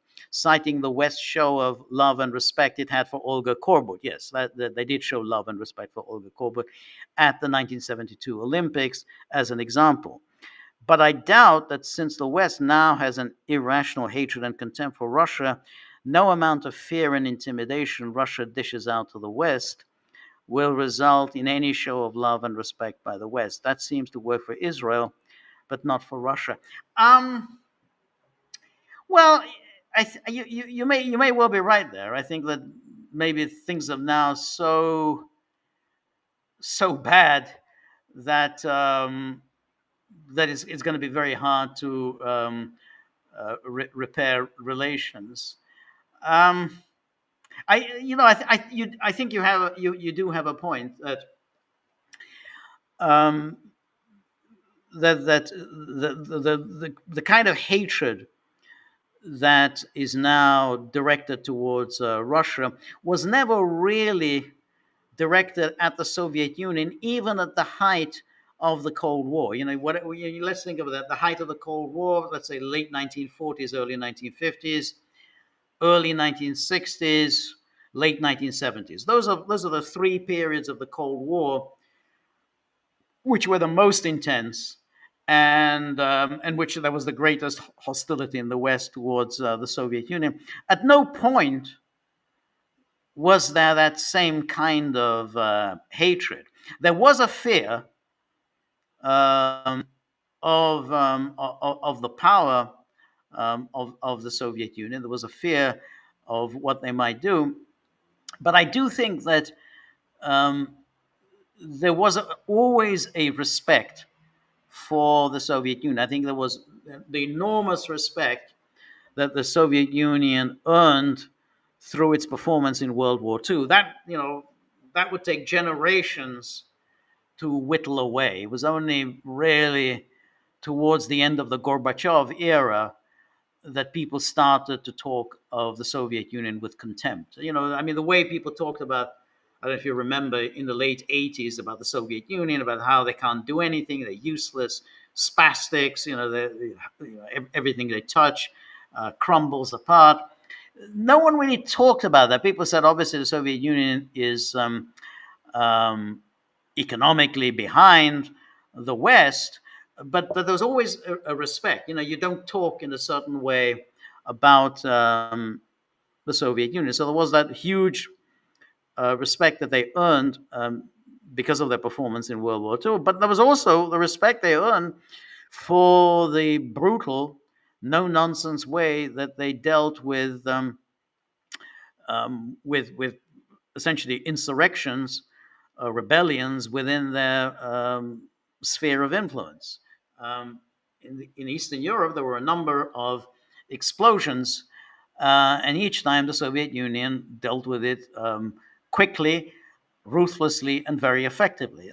It was East Germany, 1953, Hungary, 1956, Czechoslovakia, 1968, Poland, 1970. I think Poland again, I think 1976, and Poland again, 1980. Each time, Soviet Union moves in and deals with the problem, and each time kind of creatively. It was always a little different one time from the other. So they dealt with Czechoslovakia in a different way from the way they dealt with Hungary. Dealt with Poland in 1970 differently from the way they dealt with Czechoslovakia. They dealt with Poland in 1980 differently from the way they dealt with it in 1970. So they always enjoyed the fact that they were kind of quite creative and imaginative in how they dealt with these rebellions. So now back to your question, because in 1972 the Soviet Union commanded respect. No one liked communism. No one liked the Soviet leaders. People absolutely still remembered Czechoslovakia. That was only 4 years earlier. 4 years, that's just nothing.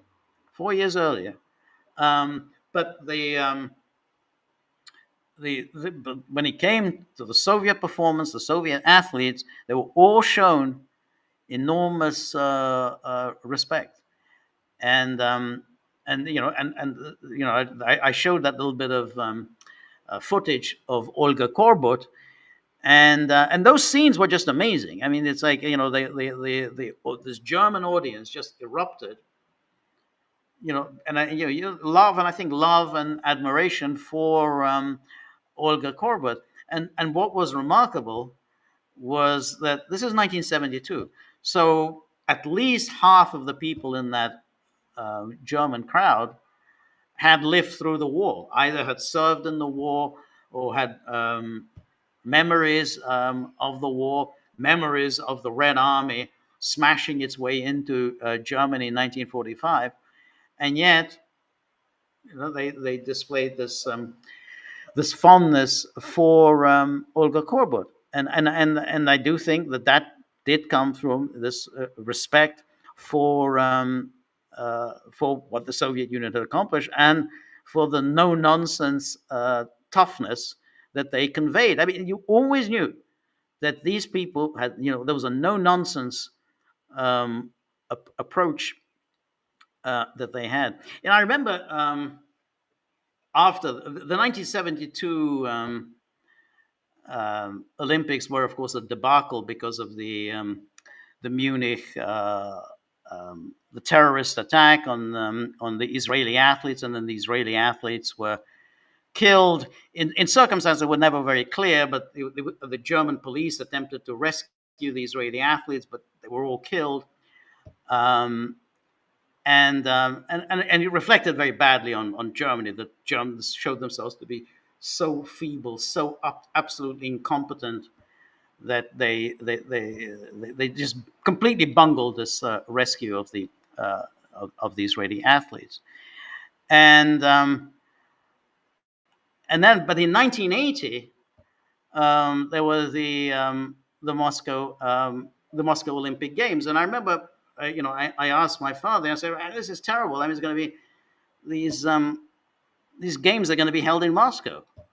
It's it's not a kind of it's not a bad thing." He said, "Well, at least in Moscow, there are not going to be any terrorist incidents." And that was the thing. That was the lesson you came away with after that debacle in Munich, was that none of this is going to happen in Moscow. There's not going to be any terrorism in Moscow. There's not going to be any problems about providing athletes with security. Everybody is going to have a safe, secure Olympic Games. So the Russians can provide something the Germans were unable to provide, and that was that attitude. I think when my father told me that was the prevailing view then. That was I mean, this is the West, and this is the sort of the tough, no nonsense approach that the Russians were offering as an alternative. And I think that was part of the respect that they enjoyed. Now, just to finish off answering your question, could this happen now? Not for the foreseeable future. I mean, I guess if Ukraine collapsed, Russia secured a great victory, all the things that all the McGregors and others keep predicting. I guess if that happened, then maybe down the road, maybe 10 years' time, 15 years' time, Russia will begin to enjoy a certain respect. Hey, they pulled this off. They lost many lives, but they pulled this off. They got what they wanted. They prevailed despite all the setbacks, and then maybe they'll begin to enjoy respect. But that's a bit conditional. I think they have to win in a decisive fashion, and a certain amount of time, I think, has to elapse. Anyway, thank you so much, as always, Cynthia. And I need to remind everyone. So, the screening that we held on Monday night was of a great film, which was Les Diaboliques by Henri-Georges Clouzot. And please watch it. It's all free. You watch the film, and as you watch, read. Please, Cynthia's very informed, very learned, and very important and interesting and insightful comments. So, so you're watching a film and you're learning about the making of the film and the actors and the directors and so on, which is really interesting. And please vote as to the next, what you want to see for the next screening, which the poll is already there. and the poll is after the war. It's about well, as it says, after the war, about veterans and life, people getting back to life after wars. And so I think there's a number of good films there to choose from. And so please vote, and then that we'll know what to screen next Monday. So anyway, thank you so much. And Real Peter Nolan says, so yeah, Robert talks about Shokin. I think we talked about that, and NABU, but Real Peter Nolan says Ukrainian women did not protest when their sons were grabbed off the street and cuffed and dragged off to the front lines in chains. I find that all very troubling, because these young girls, presumably it's their brothers who are being hauled off to the front lines, and that they don't seem to protest. They don't seem to mind, that the prospect of their brothers getting killed. But NABU, that's just horrific. That's the red line that you cannot cross. So thank you, Peter Nolan. And Aristotle 1 says, do you think that the intention was to implement the Ukraine sanctions war with Russia if Clinton had won in 2016? Russiagate in that scenario was a way to keep the anti-Russia policy online. Russiagate was covered because it was official policy. That's why its instigators could be sure of not being prosecuted for doing something obviously prosecutable if revealed. It's a very good question. What would have what the plan was? I would imagine the Hillary Clinton plan would have been very similar to, I think, to the Biden plan in 2021, which was to escalate the conflict with Russia. Remember, during the 2016 campaign, she was advocating for a no-fly zone in Syria. So a no-fly zone in Syria would obviously have meant, armed clashes with Russia, essentially shooting Russian aircraft out of the sky. So that's what she was advocating. Trump obviously was advocating withdrawal from Syria. So that was her plan, and I think she was, absolutely unremittingly hostile to Russia. She called Putin's KGB. She looked into Putin's eyes. He has no soul, and so on. So all of that, I think, was on the agenda with Hillary Clinton. Now, whether she would have had the strength of purpose to follow through on that, I don't know. Probably so. Probably she wouldn't have necessarily been. She probably would. She'd have been a kind of Kamala Harris figure. I kind of imagine her to be a very, very weak person. I think she's a person of very limited intelligence, very limited accomplishments. I think she's always doing and saying whatever other people tell her to do and say. Whatever's the fashionable thing to do and say, she does that. And I think others would have been running that administration. I mean, I think she would have been a Kamala Harris type. And like Kamala Harris, I think she would have probably spent her time drinking and, dousing herself in all sorts of medication. So the foreign policy would have probably been delegated to others. Quite likely that the escalation with Russia would indeed have would gone on during her presidency. Probably, but we're still talking about 2017. Things weren't as bad in 2017 as they were to become in 2021, but we'd have got there. I think Trump caused some kind of a panic.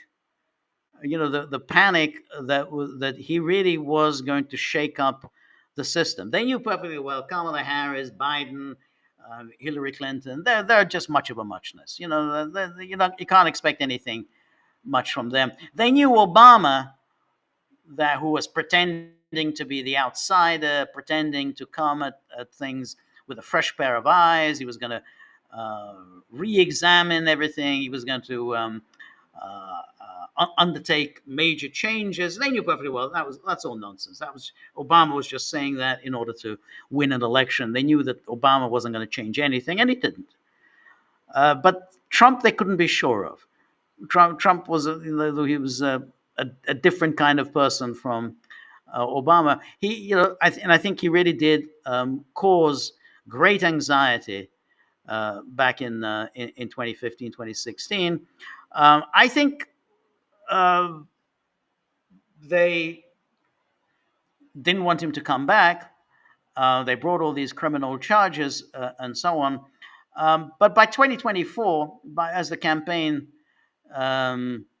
went into high gear, I think that the deep state, so to speak, kind of got used to the idea and probably decided that he wasn't going to be that bad. That Trump wasn't really going to stir things up. I mean, after all, he didn't during his first term. So I think once we get to the summer of 2024, I think the deep state was more or less reconciling itself with the return of Trump, and none of the hysteria of 2016 was necessary. There was no need for any Steele dossiers. There was no need for any lurid allegations. But I mean, you're right in that the instigators could be sure of not being prosecuted. Yeah, I think they thought that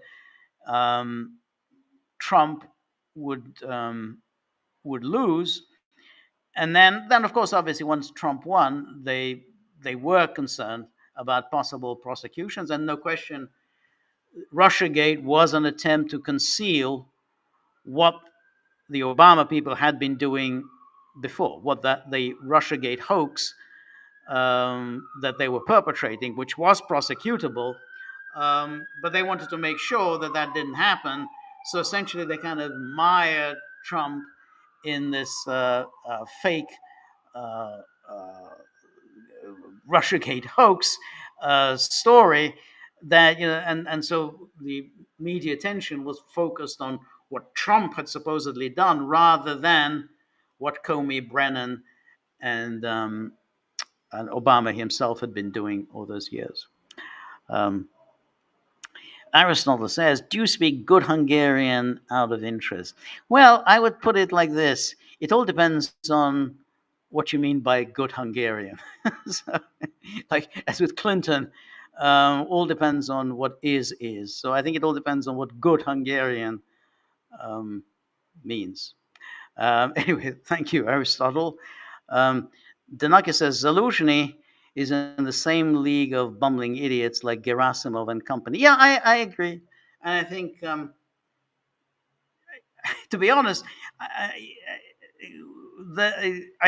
have liked to have seen more Zelensky-like purges in Moscow. I mean, I think, the fact that Zaluzhny has been sidelined, packed off to be an ambassador to London, I'd have liked to see something like that with some of these generals from in Russia, like Gerasimov and so on.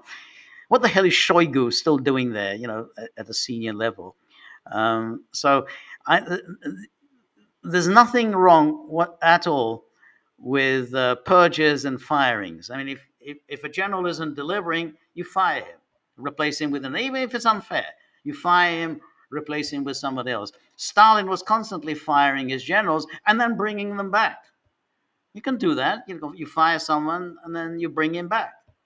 Hitler did that as well. You're disappointed in the performance of a general, you fire him and then you bring him back. But to keep them on in those jobs, like this is some sort of a civil service position that you stay on until you collect your pension, that makes no sense. And then let me go back. Where are we? Yeah, Cynthia says, when you see the crowd is nothing but college-age students with no grown-ups in sight, then it's a dead giveaway that the entire scene you see is totally staged. Absolutely, absolutely right. It's exactly why I posted those photographs, because you always have, it's that ubiquitous crowd. They're protesting the election in Georgia. They're protesting the election in Slovakia, protesting something in Romania. And it's the same people. It's these very, very young students. They look like they're 19 or 20, often girls. In fact, nearly always girls. It's overwhelmingly girls. Um, and you have to feel this is obviously fake. They've obviously been brought out. Somebody is running this. Somebody is running this, because you look at these girls. What do these girls normally be doing at this time? Well, they probably be hanging out with their friends or playing with their phones, playing video games, um, chatting with their friends, interminable conversations on their phones with their friends. That's what they would normally be doing. For some reason, they're out here. So somebody has brought them out. This can't be the top of their mind, the fate of Nabu. I mean, it just cannot be. That's just not the way these people's minds work. Um, and so you're absolutely right, Cynthia. Um, and then Anne Marie, thank you so much for your generosity as always. Thank you, Anne Marie, for your kind words on the last contribution of the Gaggle Music Club, which is Ravel, Maurice Ravel's Le Tombeau du Couperin, and Marie said that she had performed that wonderful piece of music a number of times, and rather envy her for her extraordinary ability to be able to do that. But thank you very much. And as I always say, Anne Marie is a very distinguished musician, a very distinguished violinist, and we are extremely fortunate in having her as a gaggler, and even more fortunate to have enjoy her contributions to the music club and all of her insights about the music. So thank you as always, Anne Marie. And Danaki says Russia is so preoccupied with the Ukraine war that it's losing influence everywhere. Yet it hasn't even managed to get out of Donbass completely so far. Yeah, I agree. I agree with you.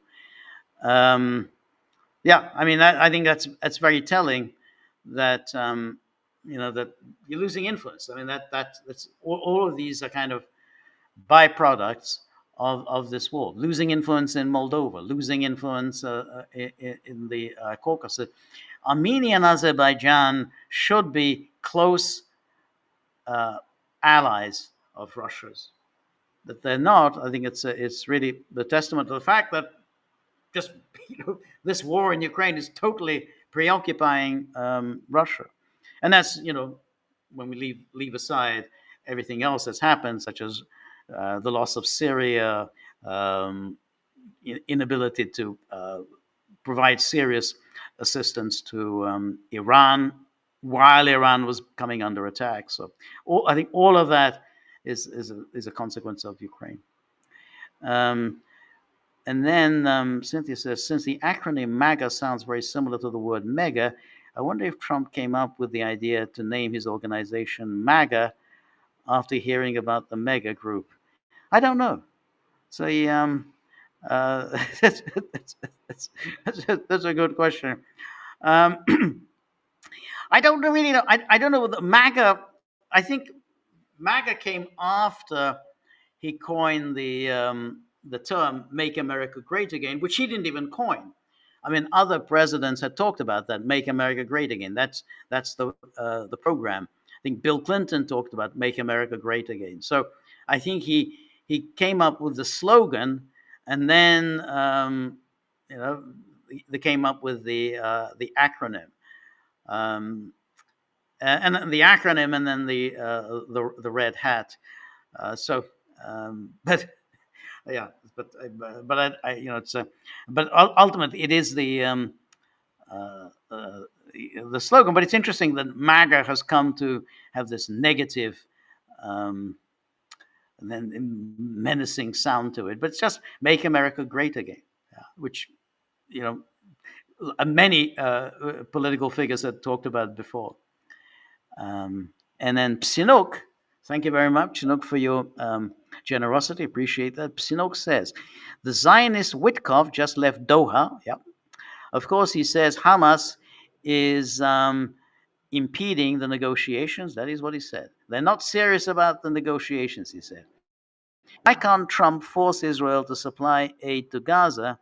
The scenes from this man made catastrophe are too much. Actions, not words, are needed. Thank you for your attention to this matter. Well, you're absolutely right. And what's particularly, I think disgusting about all of this, I mean, well, much of it is disgusting, but of course, Trump entered office with the aura of someone who had done to Israel what Biden had not dared to do up until that time. So in other words, for more than a year, I think this would have been about what, I guess 15 months. For 15 months, Biden had refused to crack the whip with Israel. And then suddenly Trump, he sent Steve Witkoff to Israel, and Netanyahu wouldn't see him because they say, well, it's the Shabbat. I can't, it's the Shabbat. I can't see him. And then Witkoff said, well, Shabbat or no Shabbat, you're going to see me. And basically he told Netanyahu, you've got to agree to this ceasefire. And they agreed to a ceasefire just before Trump entered office. But then Trump tossed it aside. His own ceasefire, the ceasefire that he had urged Netanyahu to accept, he tossed it aside. And since then, we've had the shocking, appalling. I mean, there are almost no words to describe what's been happening in Gaza. And you say, well, why doesn't Trump force Israel to supply aid to Gaza? Of course he can do it. Of course he can do it. Not only can he do it, but if he cracked the whip, so to speak, or really got tough with Israel, he would enjoy widespread support. This great support for Israel is no more. That's gone. Yeah, we got all this sort of Mark Levin's and Sean Hannity. They would of course protest if Trump started threatening Israel with cutting off all aid, cutting off all arms. If Trump did that, I think most Americans would be happy. I think most Europeans would be happy. I think most of the world would be happy. Only the most rabid Zionists in the United States would protest. So Trump could do that without jeopardizing anything. And people say, thank God somebody did it. Somebody actually ended this horror and told Netanyahu that, the United States is the boss. You do what the United States says. He doesn't do it. Now, why he doesn't do it, I don't know the answer to that. Because he doesn't need the money for his re-election, so he doesn't need to. In the way during his first term, he had to worry about the Adelson money. He doesn't need the Adelson money for re-election. So, why he's so beholden to the Israel lobby? And I know people say, well, because the Israel lobby is very powerful, and it is powerful, but everybody is now sick to death of Israel. I mean, it's just this isn't 19. Pick a year: 1980, 1990, 2000. Yes, people would criticize Israel, people would attack Israel, but the Israel lobby, was powerful. But suddenly, Israel has become one of the most hated country in the world. And for Trump to associate America with that, he's bringing the reputation of the United States into jeopardy. Because now it's like these famine, this mass hunger, this slaughter of people lining up for food or water. This is on the United States. This isn't just on Israel. This is on the United States. I mean, to Europe as well to a certain extent. This is on that. And so if Trump doesn't bring that to an end, then it's on him. He's as culpable as Israel. So why he doesn't do it, it just seems really self-destructive. Thank you for your attention to the matter. Sinok says, seriously appreciate all you do. Well, thank you very much. I really appreciate it. That's very, very nice of you to say so. And then Judy says, reconciled to Trump in 2024, how many court cases did they have going, and to assassination attempts? Well, the court cases by the summer of 2024 were really not going anywhere. If you think about the documents case, that was already thrown out by the Florida judge in the summer of July 2024. So she threw the whole thing out. The Georgia case, that obviously was going nowhere, and the prosecutor was getting deeper and deeper into serious trouble, and it was clear that this case was really was going to be dropped. I mean, they couldn't go on. Now, the other Jack Smith case, which was the insurrection case, that had a serious setback because one of the key charges had been thrown out by the Supreme Court, and then the Supreme Court had ruled that essentially presidents have immunity for their official acts. So Jack Smith would have to recreate the entire case. The New York case, they did get a conviction, but that's a very good question as to what would have happened there if he had lost the election. He would have been sent to prison for the New York case, however ridiculous. But I mean, if you just go by politically, it became fairly clear particularly after the debate, but even before the debate with Biden, Trump was going to win that election. Trump was consistently ahead in the polls. I mean, we did so many of these live streams, and the fact that I said this many times, the fact that the polls all show it neck and neck means essentially Trump is ahead. Trump must be at least 5-6 points ahead, and people knew this. So essentially, when and the kind of last throw of the dice, they dumped Biden, replaced her with Kamala Harris, and then it became clear within a few weeks that this wasn't going to make any difference. Trump was maintaining his lead. Then I think essentially it was a done deal, and so there was really nothing much one could do about it. Now, the assassination attempt is very interesting. I mean, if one can show a conspiracy in those two assassination attempts, then I might be persuaded.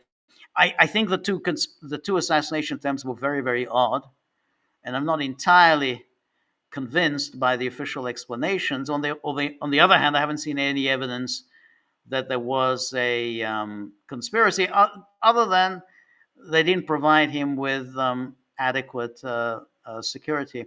But I think my point is that if you go back to 2024, from about the spring of 2024, there was really no other way out than to accept that Trump was going to win that election. I don't know. It was just Biden wasn't going to pull it around.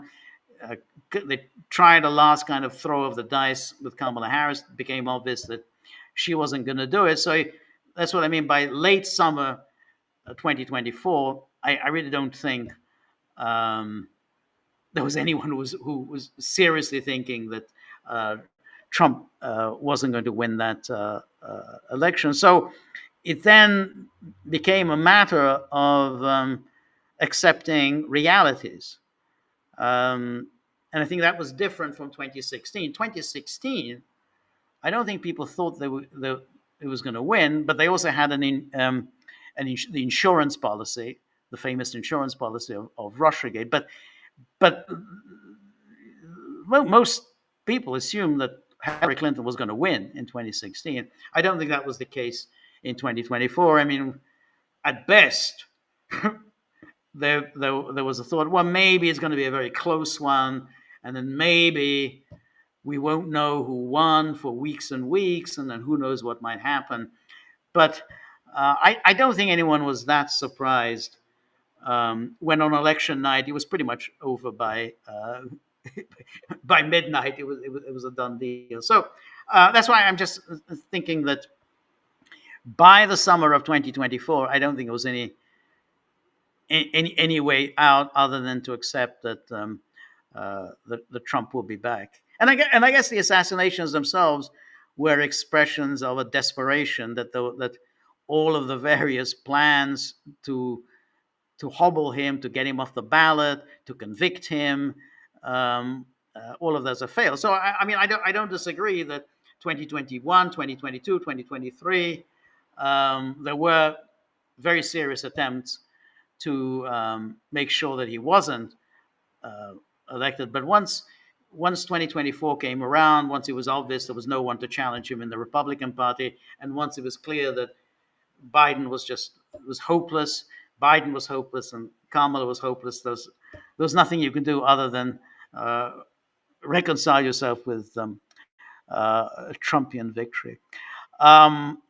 Anyway, thank you, Judy. Thank you, everybody who had joined me. Thank you for all your very interesting questions and comments and challenges. So really appreciate that.